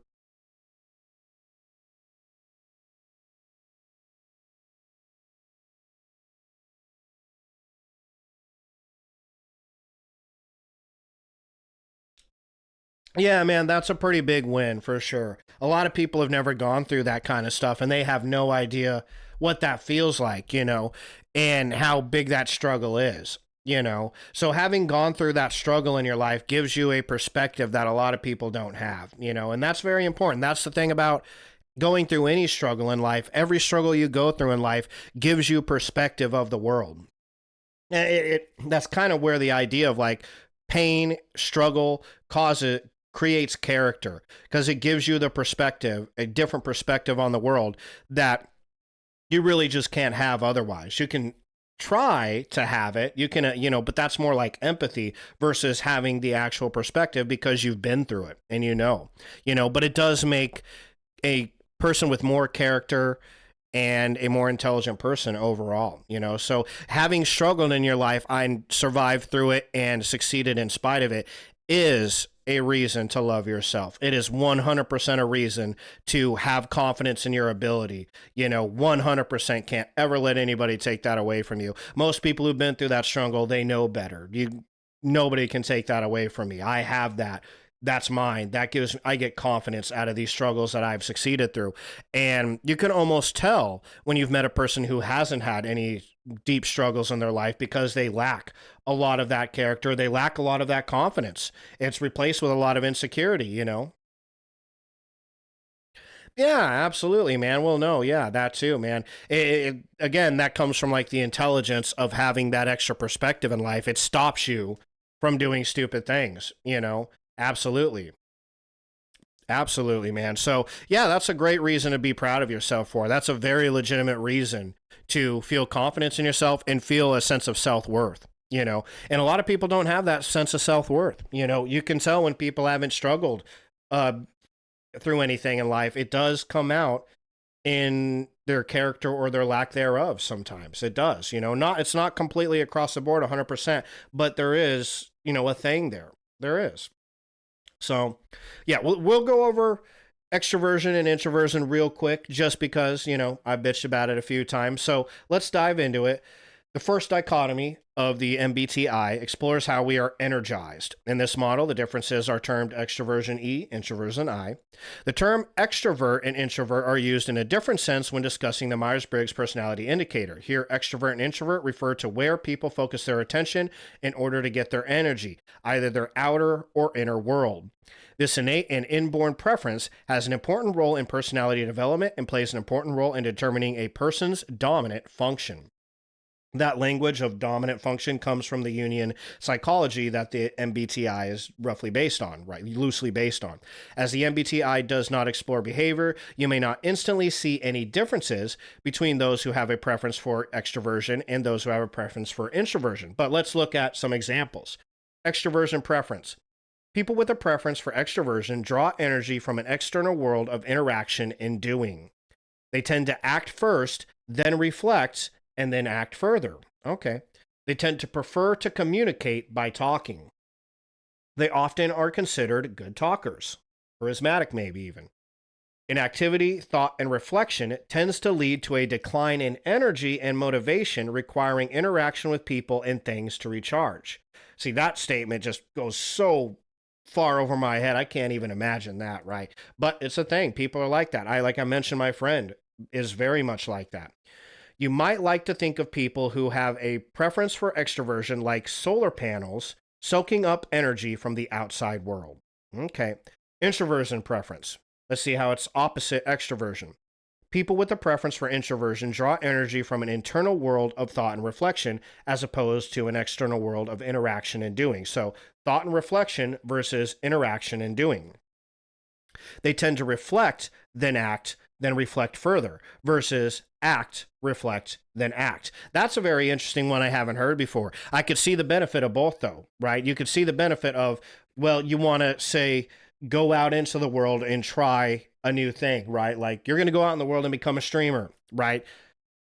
Extrovert would go out, do their stream, come back, decide, okay, how did that suck? What do I need to improve on? And then continue onward.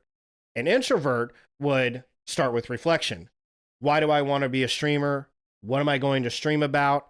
What is going to be my plan? And then they enact that plan. Okay. And then they come back later and say, okay, how did that plan fail?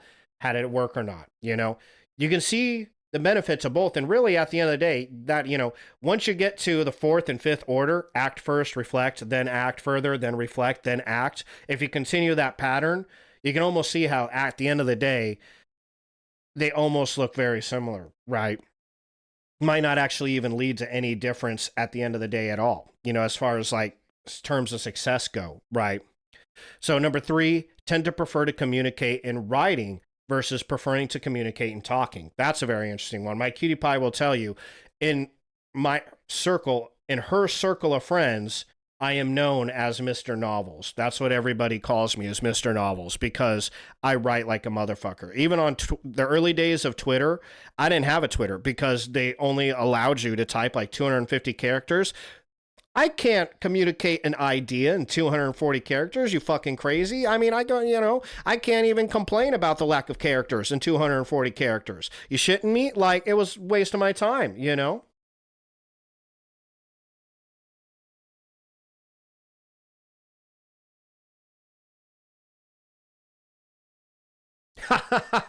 Yeah, Twitter is a very toxic place. Yeah. Oh, that is so very true. Yeah, for sure. I definitely get that. I don't know when you sent that first message, but yeah, no, I get that because I'm the same way. I definitely don't want people to worry about me neither. So I definitely understand that. And well, yeah, and that's very important. You don't want people to be able to influence you. So that's a very good thing. People who are easily influenced, it's a serious, like, they always run the risk of being influenced into doing bad things, so you always want to have more control of yourself than other people have control over you. And then your third point there, Twitter is a toxic place. Yeah. I was just on Twitter today and it was insanely toxic. So, I mean, X now, X, Twitter, whatever. Name change is still toxic. Absolutely true. Absolutely true. So, but yeah, when it comes to the communicating via writing, communicating via talking, again, I always very heavily fall on that introverted side. And that's another big one that is always rings true. So much so that the people around me know me for writing. I'm just better at that, So over here, often good talkers. Well, you can imagine introverts are often considered good listeners.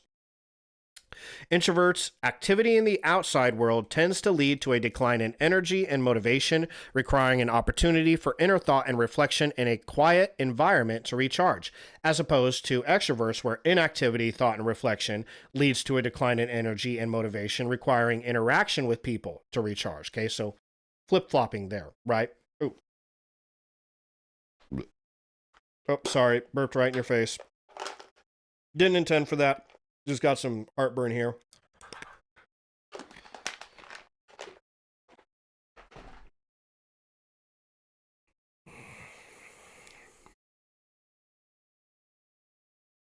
Oh, okay, sorry about that. That was some nasty bit of heartburn, man. I might have added a little too much wine to my pasta meat sauce because, ooh, that kicked my ass.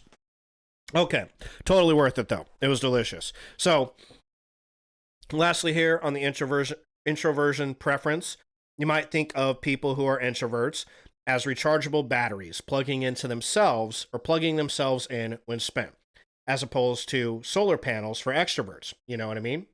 So, interesting dichotomy there. On this page, you can click on any dichotomy and it'll give you that same detailed description of the various differences between them and a little bit of extra. Here's a couple examples of it even. So I don't know if they did that. Did they do that on the energy aspect? No, they didn't. Okay, so maybe just on a handful of these. But fun graphic to interact with will be in the description of the YouTube video, so definitely recommend you check that out. So, okay, before we hop into this guy.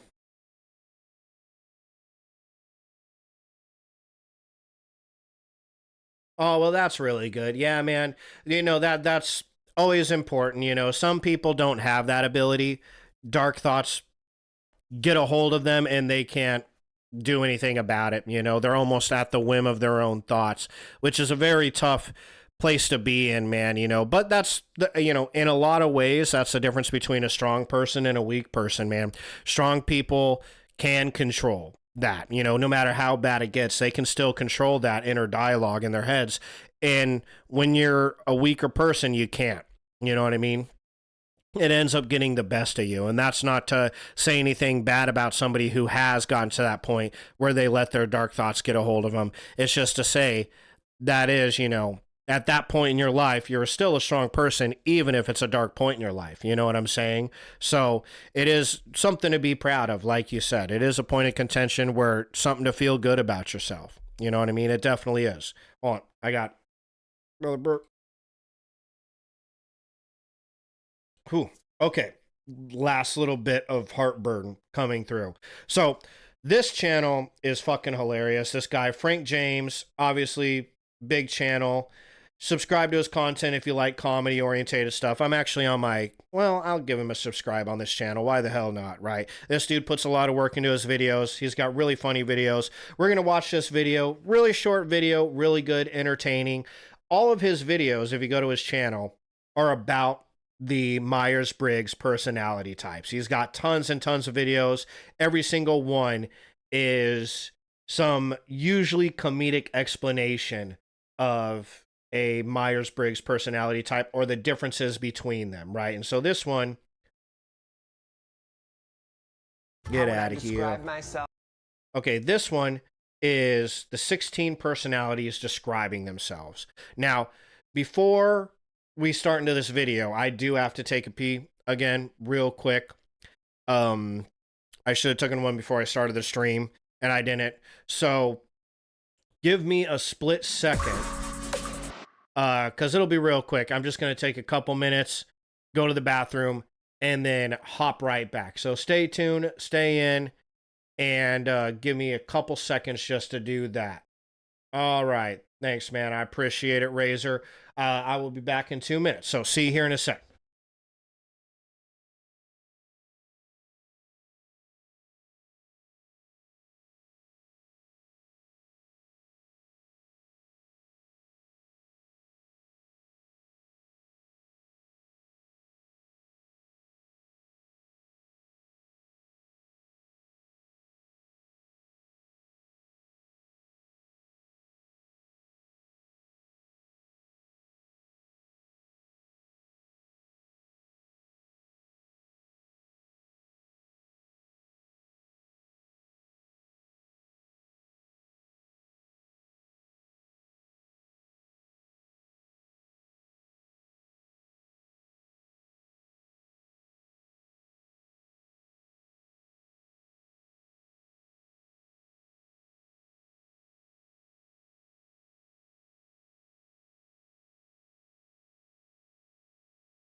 Okay, testing, and we're back. Super quick pee.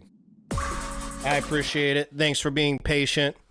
Okay, so we're going to hop in. Let's go ahead and watch this video. This is a good video for really just a few laughs. There's no, there's a little informational content, I guess, there, but it's mostly for the comedic effect, just to make you giggle a little bit. And so, yeah, let's go ahead and see what he has to say. How would I describe myself? Well, that depends on what you've already heard. Sex, male. Height, 5'11". Hair, brown. Eyes, green. Yes, I'm reading off my driver's license. It has all of my descriptive information, now doesn't it? The word I would use to describe myself is determined. I am determined to get this job. Sorry, muscle memory kicked in and I went right into job interview mode. You know what? No one has really ever cared enough to ask me who I think I really am. So thank you. I also have no idea how to answer that question, so I'm going to have to ask you to come back to me. But thank you. I'm looking through a list of adjectives online, but none of them fully capture who I am. I mean, some come close. Maybe jocular, loquacious, fecund, crapulous. How am I supposed to answer a question like that with words, man? I transcend all those things. I'm a different person from when I woke up this morning. I'm a different person from when I started this sentence. I believe in actualizing all of the things that I want to be with mantras. I am strong. I am confident. I am enough. Here, say it with me. You can be all of these things too, buddy. I prefer to let my woodworking do the talking. Any other form of self-expression feels showy and unearned. Well, I don't even know how I would describe myself. Maybe like talented, brilliant, incredible, amazing, show-stopping, spectacular, never the same, totally unique, never been done before, contumacious, effulgent, garrulous. I really don't love these questions. It's like you're trying to psychoanalyze me or something. What's next? A Rorschach test? Oh, let me guess. Involuntary hypnosis? What's your game, pal? I don't know. Okay, so that's that's the one I always get.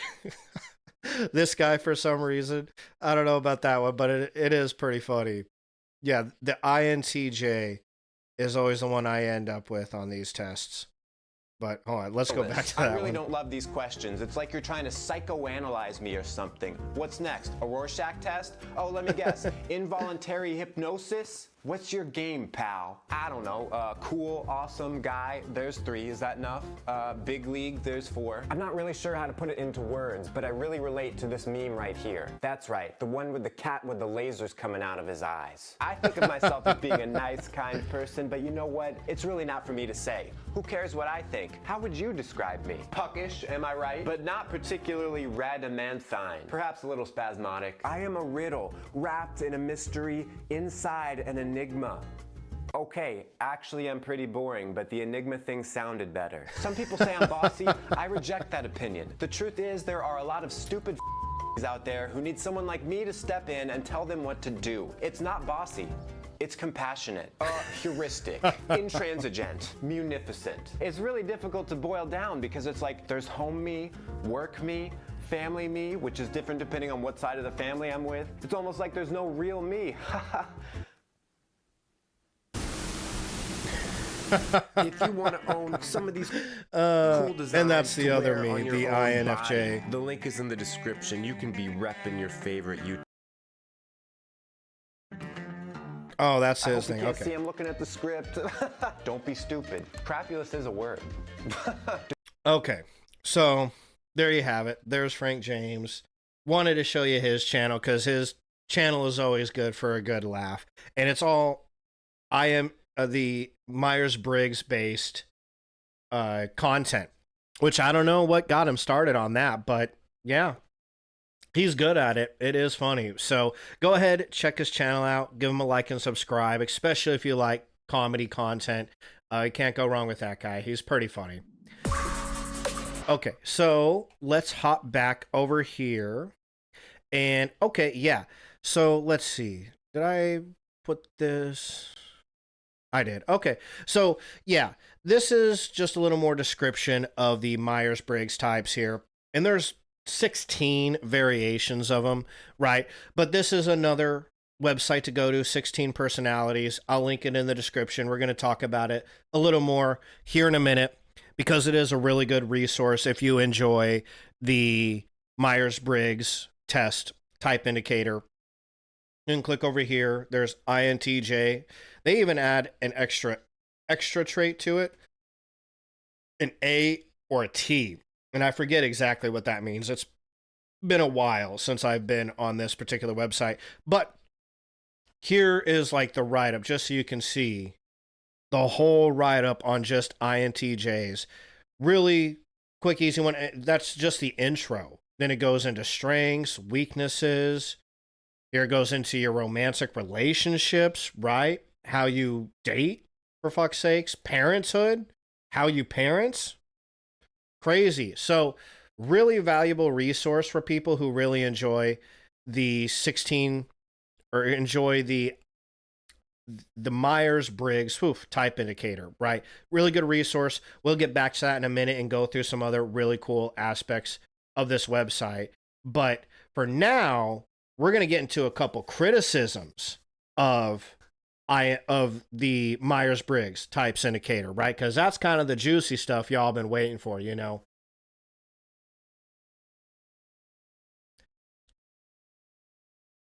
Yeah, absolutely, man. Well, yeah, of course. I mean, I think you can send links here for sure. Absolutely you can. Yeah, I think you just throw it right in the chat, man. So, yeah, you can absolutely throw a link. When's the leak to, by the way? And let's see. Yeah, again, yeah, that's really important. I mean, that's a lot of what we're talking about today is just knowing yourself. The most you can know about yourself, the better prepared you are when you go through a dark situation in your life, right? So you can't really, if you don't know yourself, you don't know how you're going to interact in bad situations, how you're going to take a specific situation. And it's always going to be to your benefit to know yourself to the point that you know how you act in situations like that. You know what I mean? So it's exactly the kind of stuff we're talking about. It's invaluable to know who you are. But in the meantime, yeah, man, throw up the link, whatever it was. So did you say in another message what it was you were going to link? I might have missed it. So if I missed that, that's my bad. Resend that guy to me. So but you can absolutely link it in the chat for sure. So, okay, here's some of the main criticisms of the Myers-Briggs type indicator, right? So, number one, lack of scientific validity and reliability. One of the most significant criticisms is that the MBTI lacks the scientific validity and reliability necessary for a psychological assessment tool. Many studies have questioned the consistency of MBTI results over time and across different situations. So, this is a big one. Like we've already seen, there is no concrete studies done that I'm aware of outside of the Myers-Briggs sponsored organization. What was it, CAPT or something like that, I think it was called. So that's a big one. Okay, forced dichotomies is another one. This is a new one we haven't heard. MBTI relies on forced choice questions. We kind of did go over how it does that, which require individuals to choose between two options. Critics argue that this binary approach oversimplifies the complexity of personality, as most people exhibit traits along a continuum rather than in strict dichotomies. Now, I will say, like, when it comes to the questions, they are strict dichotomies in the types of questions you'll get on the questionnaire. You have to answer one or the other, and it is true that maybe one answer or the other. That's why I almost always end up switching what personality type I am when I take it. I'm always one or the other, But it's important to note that the dichotomies itself are not strict. The dichotomies itself are a continuum, and you won't fall just pure thinking or pure feeling. You're somewhere in the middle, usually. Very rarely are you going to be one extreme or the other. So the dichotomies themselves are much more of a spectrum than a total binary, Oh, yeah, absolutely. Yeah, man, for sure. Yeah, you don't want to give people the power to tell you who you are versus you knowing who you are and not allowing people to mess that up. You know what I'm saying? Or to mess up your vision of yourself. You know what I'm saying? That's very important to have that ability to control that. If other people can control that for you, you're in for a world of hurt. Absolutely, for sure. So that's a very important skill set to have. It really, really is, man. Absolutely. That's a huge part of like kind of some of these personality tests, what they're kind of hoping to help people with is to get a certain amount of an idea of who they are. And that removes the potential for other people to change that for you. So, number 3 on the list of criticisms is ambiguity and the Barnum effect. Okay, so what's the Barnum effect? Some critics argue that the descriptions of MBTI personality types are often vague and general enough to apply to a wide range of individuals, a phenomenon known as the Barnum effect. People tend to accept positive descriptions of themselves as accurate, even when they are quite general. So let's just look at that for a second. The Barnum effect. This is a very interesting thing. It's a very, I guess, not well known because I didn't know about it until I'd read about it just very recently. But the Barnum effect, also called the Fourier effect, or less commonly the Bonham-Fourier effect, is a common psychological phenomenon whereby individuals give high accuracy ratings to descriptions of their personality that supposedly are tailored specifically to them, yet which are in fact vague and general enough to apply to a broad range of people.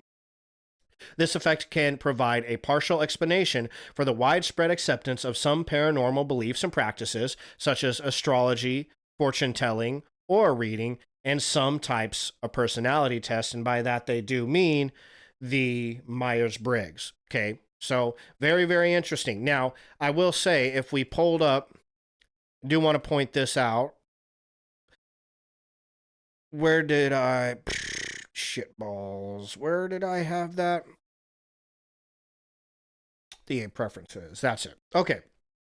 If we go back over here and click on extroversion. So when it describes extroversion, introversion, naturally this is going to apply to a lot of people. That's a given. A lot of people are going to fit under introversion, but this is a very specific set of descriptions. And there's the exact opposite of it too. Again, so there's that dichotomy there, right? It's like you're one or the other. You could be in between, but they're giving very specific detailed descriptions. This is specifically of just introversion and extroversion. There's other aspects to this, particularly when you get into the 16 various personalities here, when you get into these different 16 personality types, then we're getting into stuff where that Barnum effect might be more prevalent, But if you just look at just this very basic idea, the description of what extroversion is, that's very specific. Same with introversion, very specific. Yes, it's going to apply to a large group of people, okay? But the whole point isn't that it's specific to you, okay? The 16 personalities get much more specific to you, and that's where the situation for the Barnum effect to actually come into play a lot more, So, yeah, absolutely. Oh, yeah, there's a big difference between people helping you out and making you feel better, giving you good advice, motivation to become a better person, that sort of thing. For sure, absolutely. No, I definitely agree with that. That's very different than people trying to control who you are, for certain, man. I absolutely believe that, for sure. And, but yeah, two different things, for sure. You want to have people in your life that help you understand yourself, make you feel better about things you might not like about yourself. Absolutely. The opposite, though, that second person that you just described, you don't want that. That's not something you want in your life, for certain. So yeah, you're absolutely right. Big difference, for sure. Absolutely second that, So when it comes to this third argument here, okay, the Barnum effect is something to always look out for in a lot of personality tests, specifically the less scientific ones. But ambiguity, I don't know if you could apply that. When we get into, ambiguity is the opposite of specific. Right. And when you do get into the descriptions of these personality types, I suppose it's possible to fill this entire page with ambiguous aspects, But right here, INTJs can be the boldest of dreamers and the bitterest of pessimists. See, that is a little bit ambiguous. You're a bold dreamer, but also a bitter pessimist. Like, well, that's going to cut out some people. Some people are going to read that and say, yeah, I'm not a very bold dreamer, or yeah, I'm not a bitter pessimist. Again, a lot of the Barnum effect does depend on there just being continuously positive descriptions of you. Boldest of dreamers, a lot of people might agree with that. But then when it comes to bitter pessimist thing, they might say, nah, that's not me. You know what I'm saying? So, but it's still an important thing to remember. So valid criticism, okay, categorization versus continuum. MBTI categorizes individuals into one of 16 distinct personality types. Critics argue that personality is more accurately viewed as a continuous spectrum, making it challenging to fit everyone into specific categories. Now, that I think is a very valid criticism. For one thing, your personality is going to change throughout your life, That's kind of what you've been talking about, Razor, you know what I mean? Like, as you get older, you go through different phases in your life, your personality is going to change,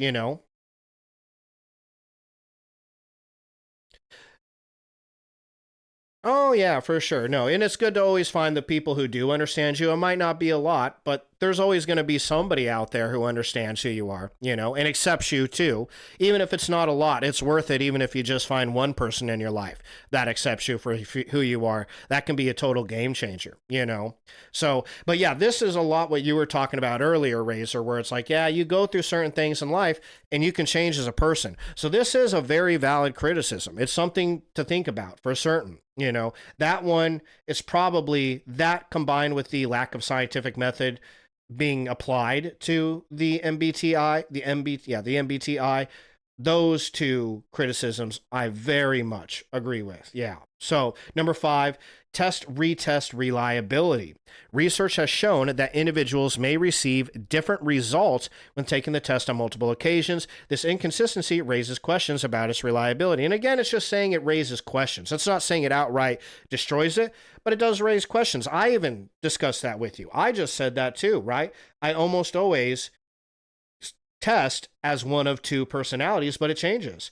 It's almost INFJ, most of the time it's INTJ, but there's times where I test as an INFJ. Very valid criticism. Again, yeah. Number 6, limited predictive value. Okay, what does this mean? The MBTI has limited predictive value for performance in specific job roles or life outcomes. Critics argue that it should not be used as the sole basis for making important decisions, such as career choices or hiring decisions. Oh, it says I got kicked off my channels again. Last time I said that, but nothing happened. See, this time it's saying it again, but nothing's happening. I'm still live on X. Oh, hey, and I got one view on X. Well, that's nice. Yeah, still on Twitch, so I must be doing good. But okay, well, whatever. Moving on, I suppose. So, yeah, now, I do agree with that. Number 6, the limited predictive value, right? I do not think this should be used as the sole basis for making important decisions in your life. Yeah, absolutely not. That's amazing. A very important thing to note. Do not take any personality test, honestly. I would argue that against the Ocean or the Big Five. Do not take it and then make your most important life decisions based off a fucking personality test. Again, this is what you were talking about, Razor. You want to depend on yourself and what you think more than what somebody in a test tells you about yourself. Yeah, especially when it comes to the important decisions in life, you know. So I can't agree with that enough. And last one, influence of context and mood. External factors such as the test-taking environment and individual's mood at the time of taking the test can influence MBTI results.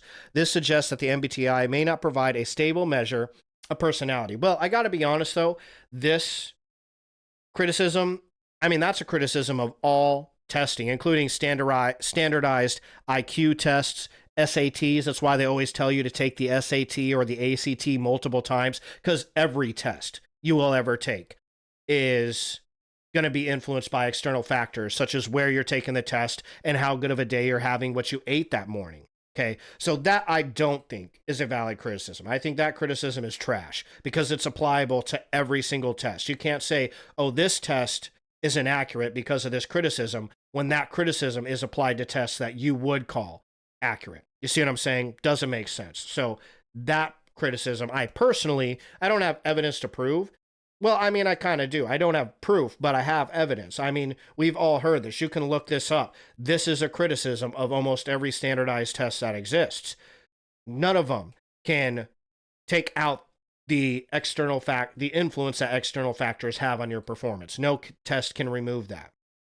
You know what I'm saying? So I don't think that's a valid criticism. But, you know, these other ones, this right here is a very valid point to make. Don't use it as a sole basis for decision making. Absolutely. Again, this reliability, retesting, and getting different opinions. I already told you that happened to me. You know, so that seems like a valid criticism. The continuum, I think, is a valid criticism. Ambiguity and Barnum effect is very valid. And then lack of scientific validity and reliability. That's a pretty valid criticism in itself as well. Now, let's go ahead and dive into this particular article. This was in 2021, a skeptical deep dive on the Myers-Briggs test. Okay, so I believe this is a interview. Yeah, this was an interview And it's a pretty long one, so we're not going to go over the whole thing, but we're going to skim through this a little bit and then see what some of the people have to comment on what they say about it, you know? Yeah, absolutely, man. No, for sure. You got to accept yourself first, you know, not rely on other people to accept you. Because if other people accept you, you're always going to be changing who you are to, well, be accepted, you know? So you want to accept yourself first and foremost, and then find the people who accept you, you know? I think that's the most effective way of going about it. You know what I mean? Absolutely, for sure. Definitely agree with that. Absolutely.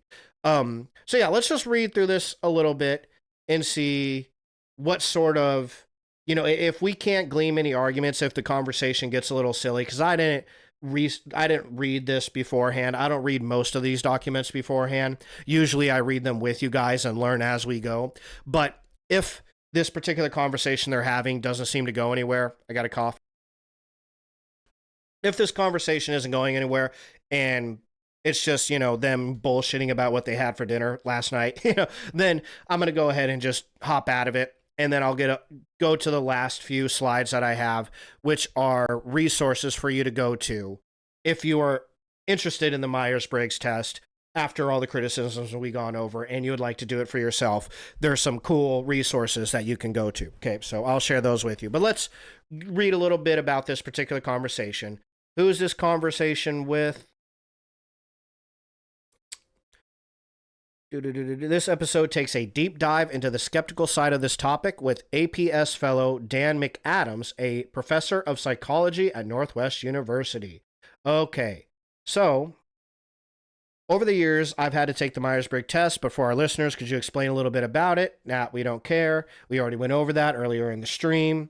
It does seem like almost a fun party game, and we've made at past places. I've worked sort of an afternoon out of doing it, and then we were given our personality type and went merrily on our way to actually get work done. But what does this actually try to tell us? Does it give anyone any skills or ability or insights, or is it more just, okay, I fall into this category like I'm a Cancer or a Capricorn and not supposed to have any bearing really beyond categorizing us? Okay, here we go. Interesting question to answer here.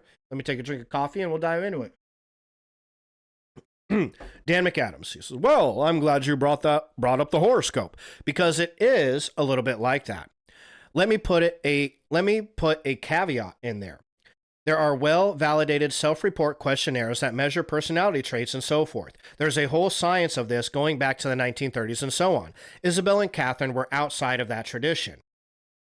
Oh, that's a little bit... I mean, they were. That is true. They were not psychologists, okay? Carl Jung was a psychologist, and we went over how much of this is based on Carl Jung's psychology. He was a part of that, you know. They weren't, though. Catherine and Isabel weren't. So that is a true statement that they were outside of that. They were not interested in the criteria for scientific inquiry and personality space. Well, that does seem to be true, too. And so it puts you into a type. And actually, in principle, there's nothing wrong with that. It's just that these particular types, there's no really evidence that they are valid in the sense that if you are this particular type, it will predict your behavior. There's really kind of like two big problems. The first is the idea of a type in general. So here's one of the dimensions. The only valid dimension really in the Myers-Briggs is called extroversion introversion. It turns out that's a real trait in personality psychology. And there are 70 years of research showing that people who are high in extroversion are indeed very different from people who are lower on extroversion, or that is more an introversion. It's a continuum. Okay, so, you know, these people are having a conversation. I'm sure that they just had like AI translated or something like that. So it's kind of fucking it up. But yeah, okay. So that's the first. The first idea is the type in general. He didn't go over the second in that. Okay, so yeah. They imagined it instead as a type. There's two kinds of people here.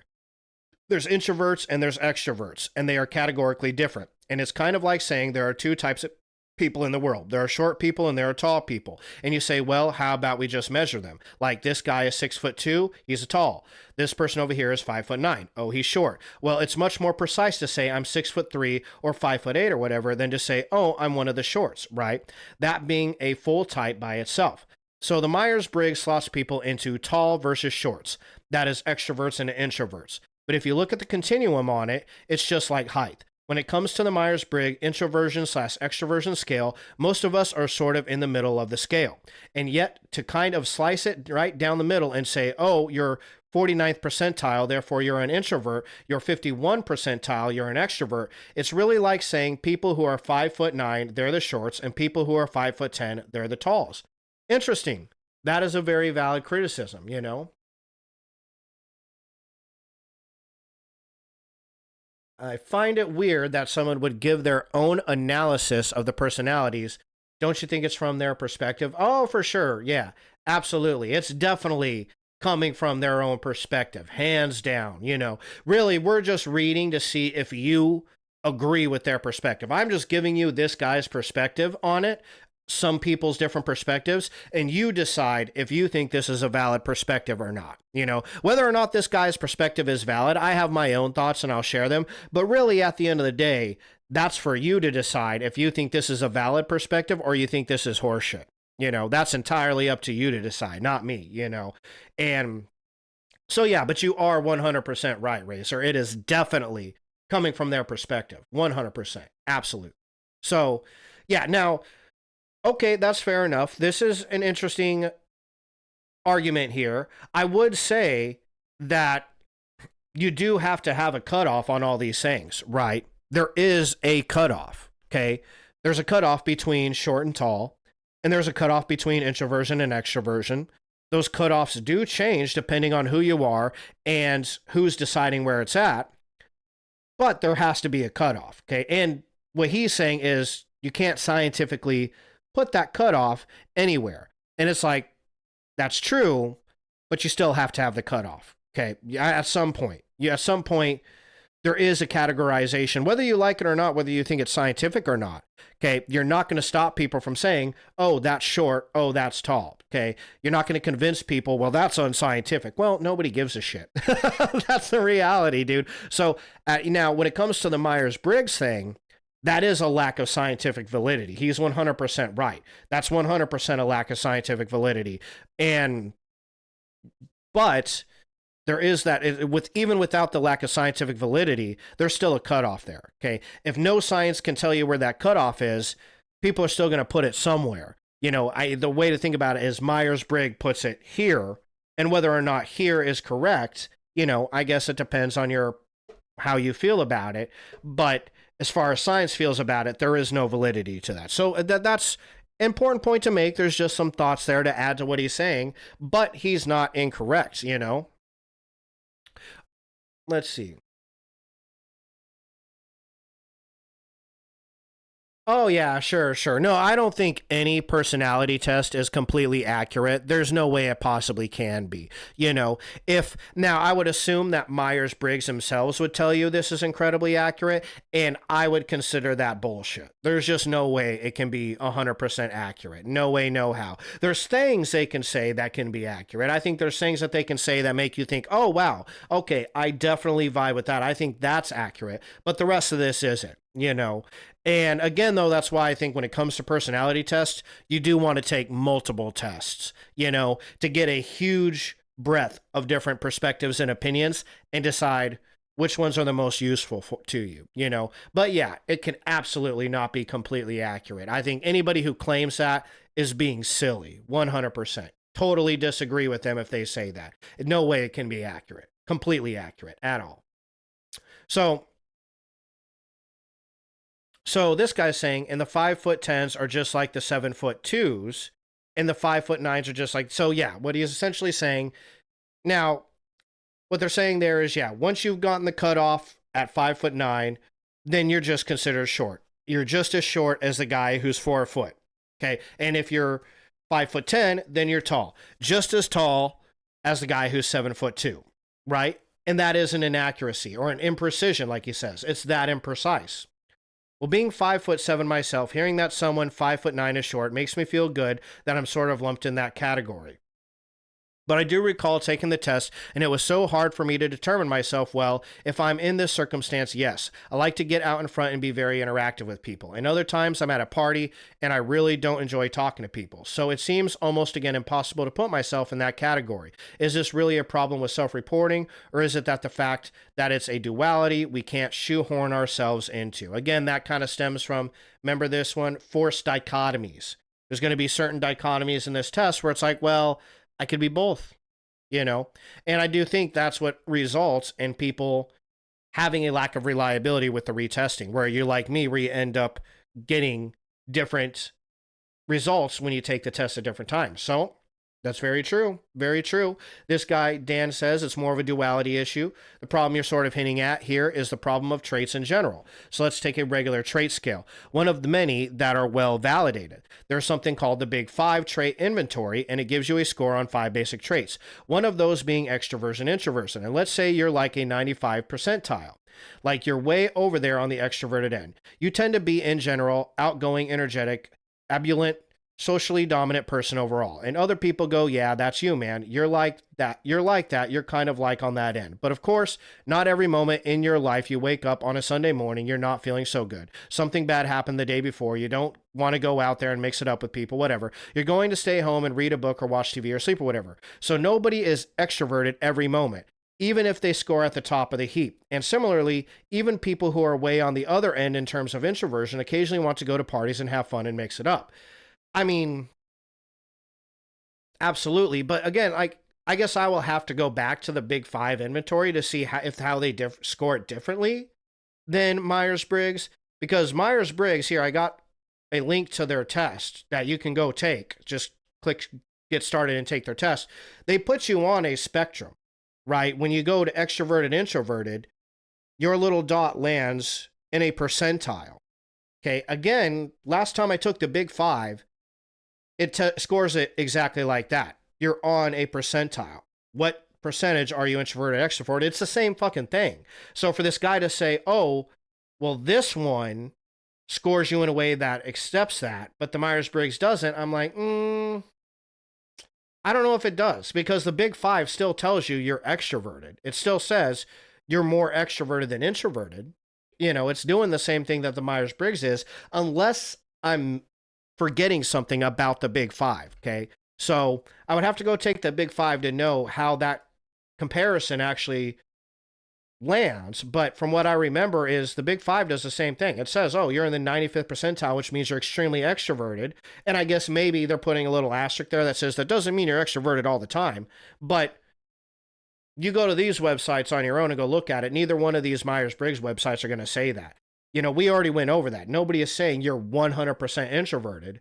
They're saying you land more on the introverted side of the scale, but it's still a sliding scale. You're still within a percentile, right? So, anyways, he continues here.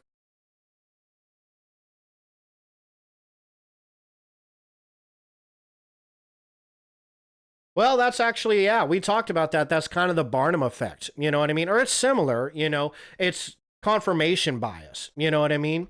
You read into it and it's giving you a confirmation of what you want to know. You know, confirmation bias or the Barnum effect, but those are very real things that absolutely happen, you know, and people definitely do that. They definitely do. So it's a very real possibility, you know. Again, I think a huge portion of that is knowing about yourself, you know, and then taking these tests to see, you know, I mean, gain whatever information you can from it. It's also being honest with yourself too.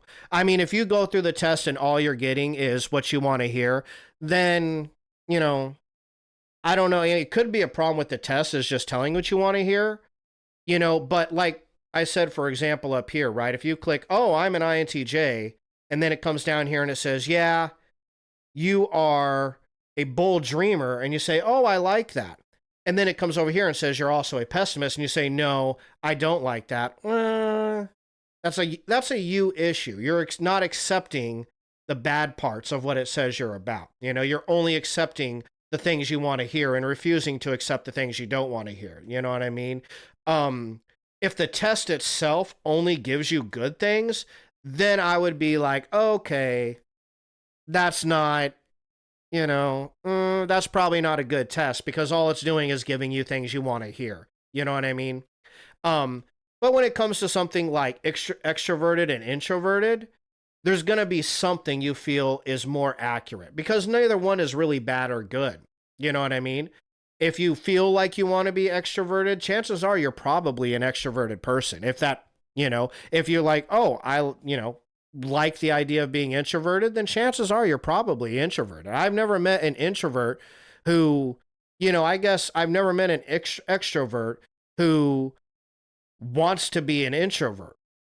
I've never met that. And I guess I've heard of introverts say, oh, I wish I was more extroverted. But a lot of them are talking about this nonsense on social media where they're just being told that, oh, being an introvert means you suck with people. When they read the idea of being an introvert is you just recharge by being alone, you say that's either accurate or not.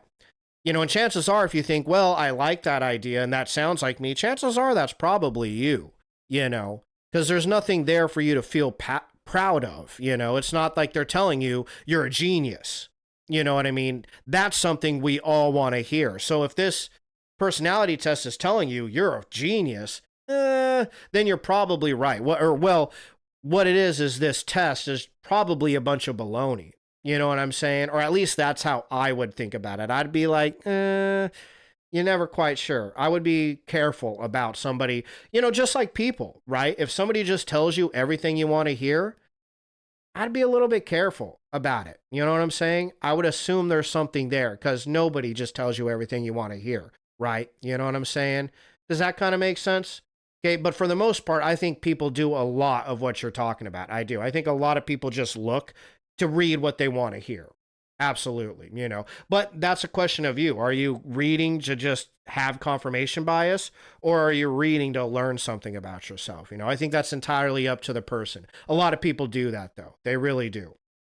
So, absolutely. But no, that's a very good point because it definitely happens 100%. People do it all the time. It is a big thing, and I'm sure we've all been guilty of it at least at one point or another. You know what I mean? So, absolutely it happens. So, and let's see. Oh yeah. So yeah, Dan McAdams continues. It's a general style of interacting, so there's nothing really wrong in principle with measuring dispositional personality traits and placing people on a continuum. It is instead with respect to extroversion and introversion, splitting it right down the middle and taking it either or. Let me say another thing about the problem. The other second problem, okay, this is what I was looking for, the second problem with the scale, Myers and Briggs. And that is, first of all, there's the types, not good. Second, there's the other dimensions. The Myers-Briggs has 4 dimensions, and you cross them and you get 16 types. I talked about only one of the 4 dimensions that has any reasonable psychological reality at all, and that's extroversion, introversion. But there's 3 others. One's called thinking, feeling, sensing, intuiting, perceiving, judging. So take thinking, feeling. The idea here is some people are thinkers. They think a lot, and some people are feelers. They have a lot of emotions, and that's 2 different kinds of people. So I got to be honest there. That is not at all what we read, right? If we go back to the thinking, feeling thing, that's not at all what it's saying. Thinkers make decisions based off of objective analysis and logic. Feelers make decisions based off emotions and empathy for others. Okay. Now that's 2, not the same thing as one person thinks and one person has emotions. That's not at all what that dichotomy is saying. Right. So I do, at that point, just reading that, I very much disagree with what he's saying there. And I disagree with it because it's a straw man. Right. And then he goes on to say, well, there is no evidence for that ever anywhere. It doesn't matter what your score is on that dimension. That truly is like a horoscope. It's completely random.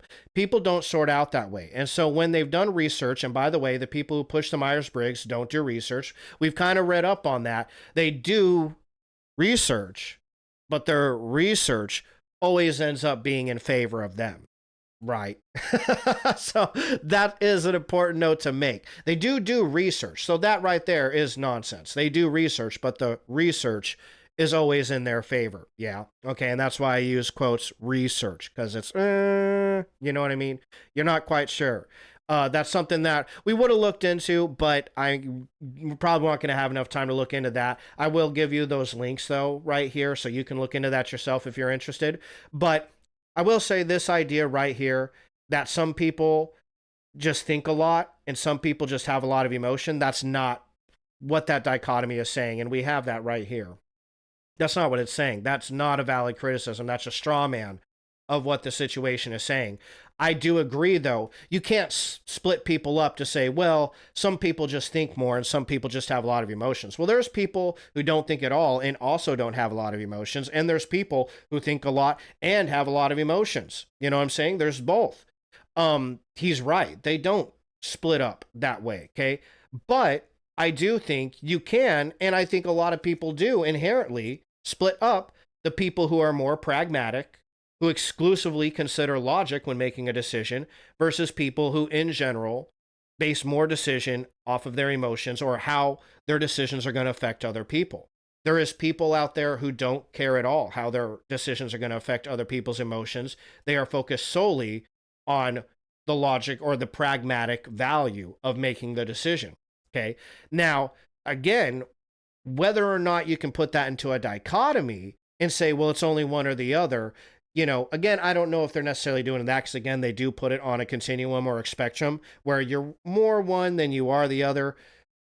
Whether how accurate that is, to me, is the big question, because we don't have any, as far as I'm aware, any science to show us if they can accurately tell you that, to be honest. So that's where I fall, where it's like, we don't really even know if this continuum that they've shown is accurate in the way that they test it.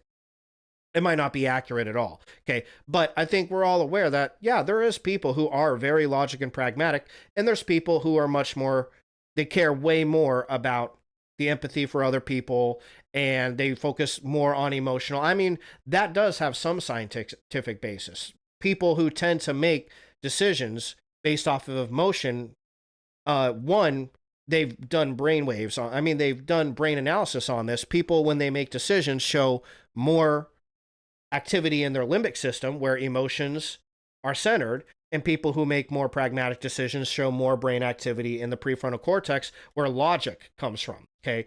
And they found that people who make more decisions based off emotion tend to make more decisions on the shorter term, right? More spontaneous decisions, whereas people who make more decisions from a logical perspective tend to make more long-term decisions. They think out the long-term aspect of their decisions. That has been shown in scientific studies. So there is a difference between these two people. Again, it's whether or not that's all there is, if that's enough to, that alone is enough to say that there's this continuum of people and it's accurate to say you fall on one side or the other. And if their way of testing what side of the continuum you land on is an accurate way of doing that. But this idea here of just this thing right here where he's just saying, oh, they're saying some people just think and some people just have emotion. That's not what they're saying.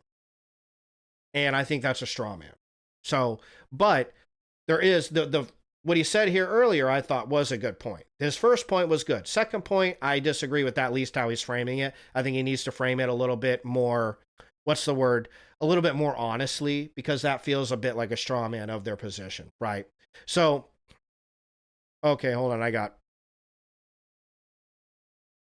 So when scientists do research with the Myers-Briggs and they look at, well, this guy, he's high on thinking, and this one over here is low on the feeling ends, they don't turn out to be different from each other on anything beyond their test scores. So these other three dimensions have no psychological reality. Now that's getting more into the studying. And again, that is where we get that main criticism of them. The biggest one is the lack of scientific validity.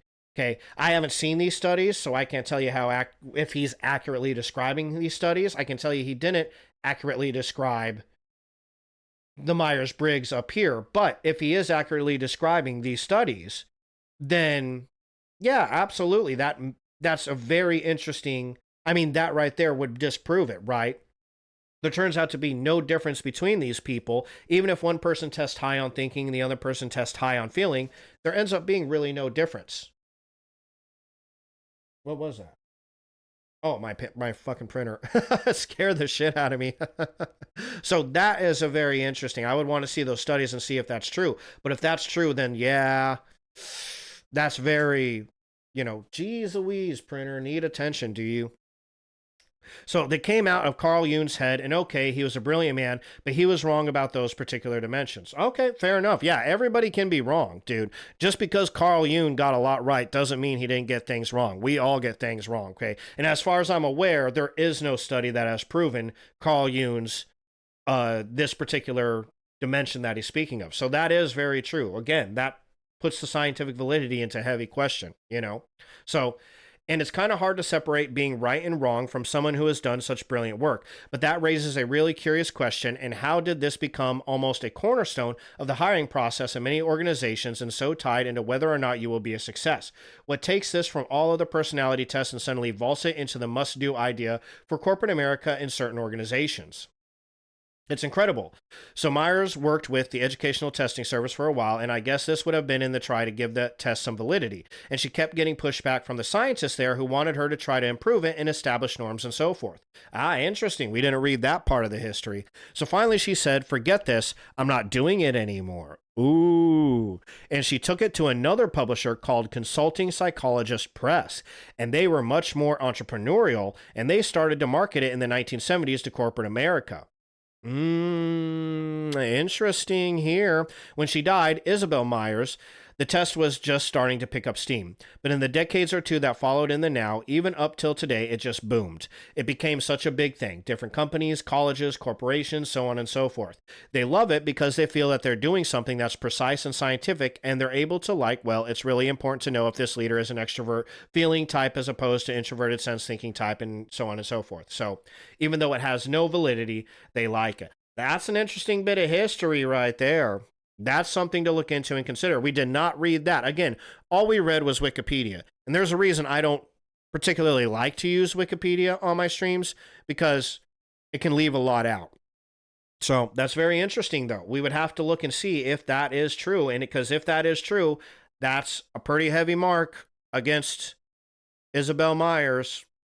That's a reason to question her for certain. You see what I mean? So, okay. And the people who take the test, they like it too. Now, that's very true. And this actually goes to another thing I haven't mentioned on the Myers-Briggs, and that is all 16 types. They're all good. They're great. You can find something good in each one. Ah, see, this is what you were talking about, Razor, okay? There are no psychopaths in the Myers-Briggs world. There are no mean, aggressive people. Everybody is happy here and positive, and so, well, who wouldn't want a personality type that validates you? It puts you in a group. It says, oh my God, there's other people like me out there on this type. You got support groups out there for it.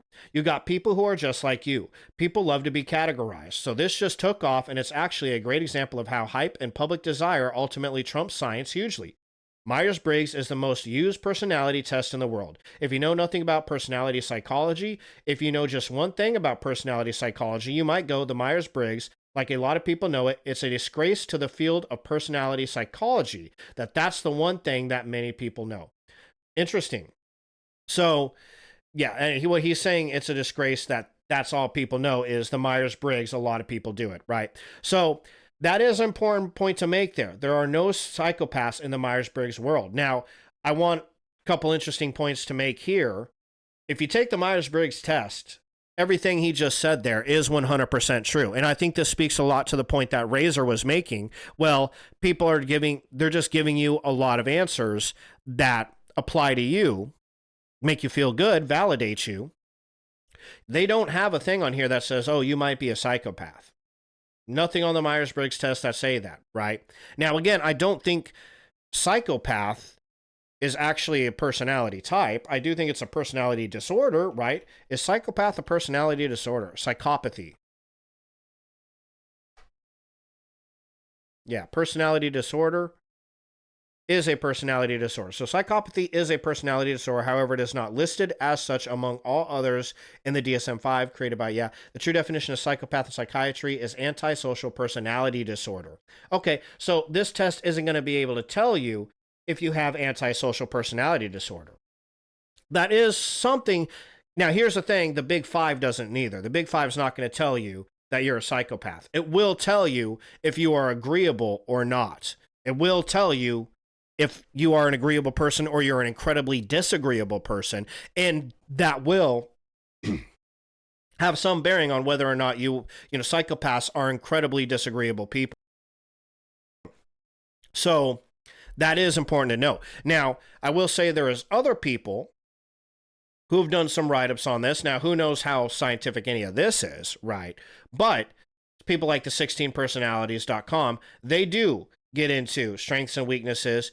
And in weaknesses, they do get into how this specific personality type, essentially their theory, which could be right, wrong, 100% unscientific, just important to note, their idea is all personalities have the possibility of being a psycho. There is no personality that is a psycho. Any personality can become a psychopath because the psychopath is just a disorder of the personality.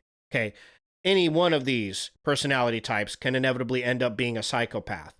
Okay, or have a personality disorder. Maybe some personality types are more prone to certain disorders than others are, but there is a pro and a con to all of them. And the cons, what ends up being in that con section, are a proneness to this specific personality disorder or whatever, say. So there are people in the Myers-Briggs world who are trying to address that. I don't know how scientific that is, though. That's just to put that out there. It is an interesting way to look at it. The idea that, well, psychopathy isn't a personality, it's a personality disorder. And thus, any personality can get this disorder, right? And it is also, again, important to note that the Big Five, as far as I'm aware, doesn't tell you if you're a psychopath either. It's not going to tell you if you have antisocial personality disorder. It does hint at traits that might indicate that, if you looked into it. You know what I'm saying? But that is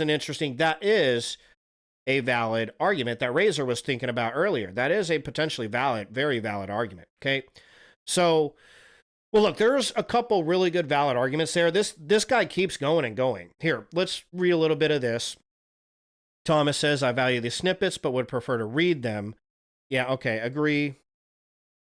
Yeah, ditto. Oh, that's it. They're just talking about the transcripts. Okay, well, here we go. This is talking about the agreeableness right here. So this is going over, he now is starting to talk about the Big Five, right?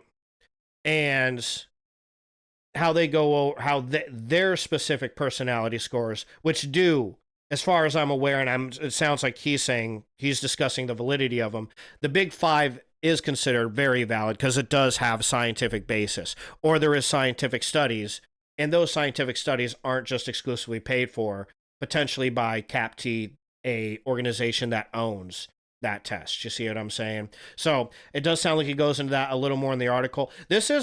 So far, this has been an awesome fucking read. I wish I had more time to read into it. Unfortunately, I don't.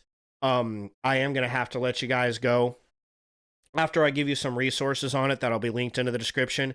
But this will definitely, the rest of this conversation will definitely be linked in the description because it so far has been an interesting conversation. I'll probably read this in my own spare time, but you go ahead in your own time and take a read through it because they got a lot of interesting points here. There's points, again, I pointed up there where I still very much think that was a straw man of the test that he noted up there. But the other two arguments that he gave seem very valid, So, and then now he goes into the validity of the Big Five, which would be an interesting comparison to have him talk about. So this is an awesome conversation.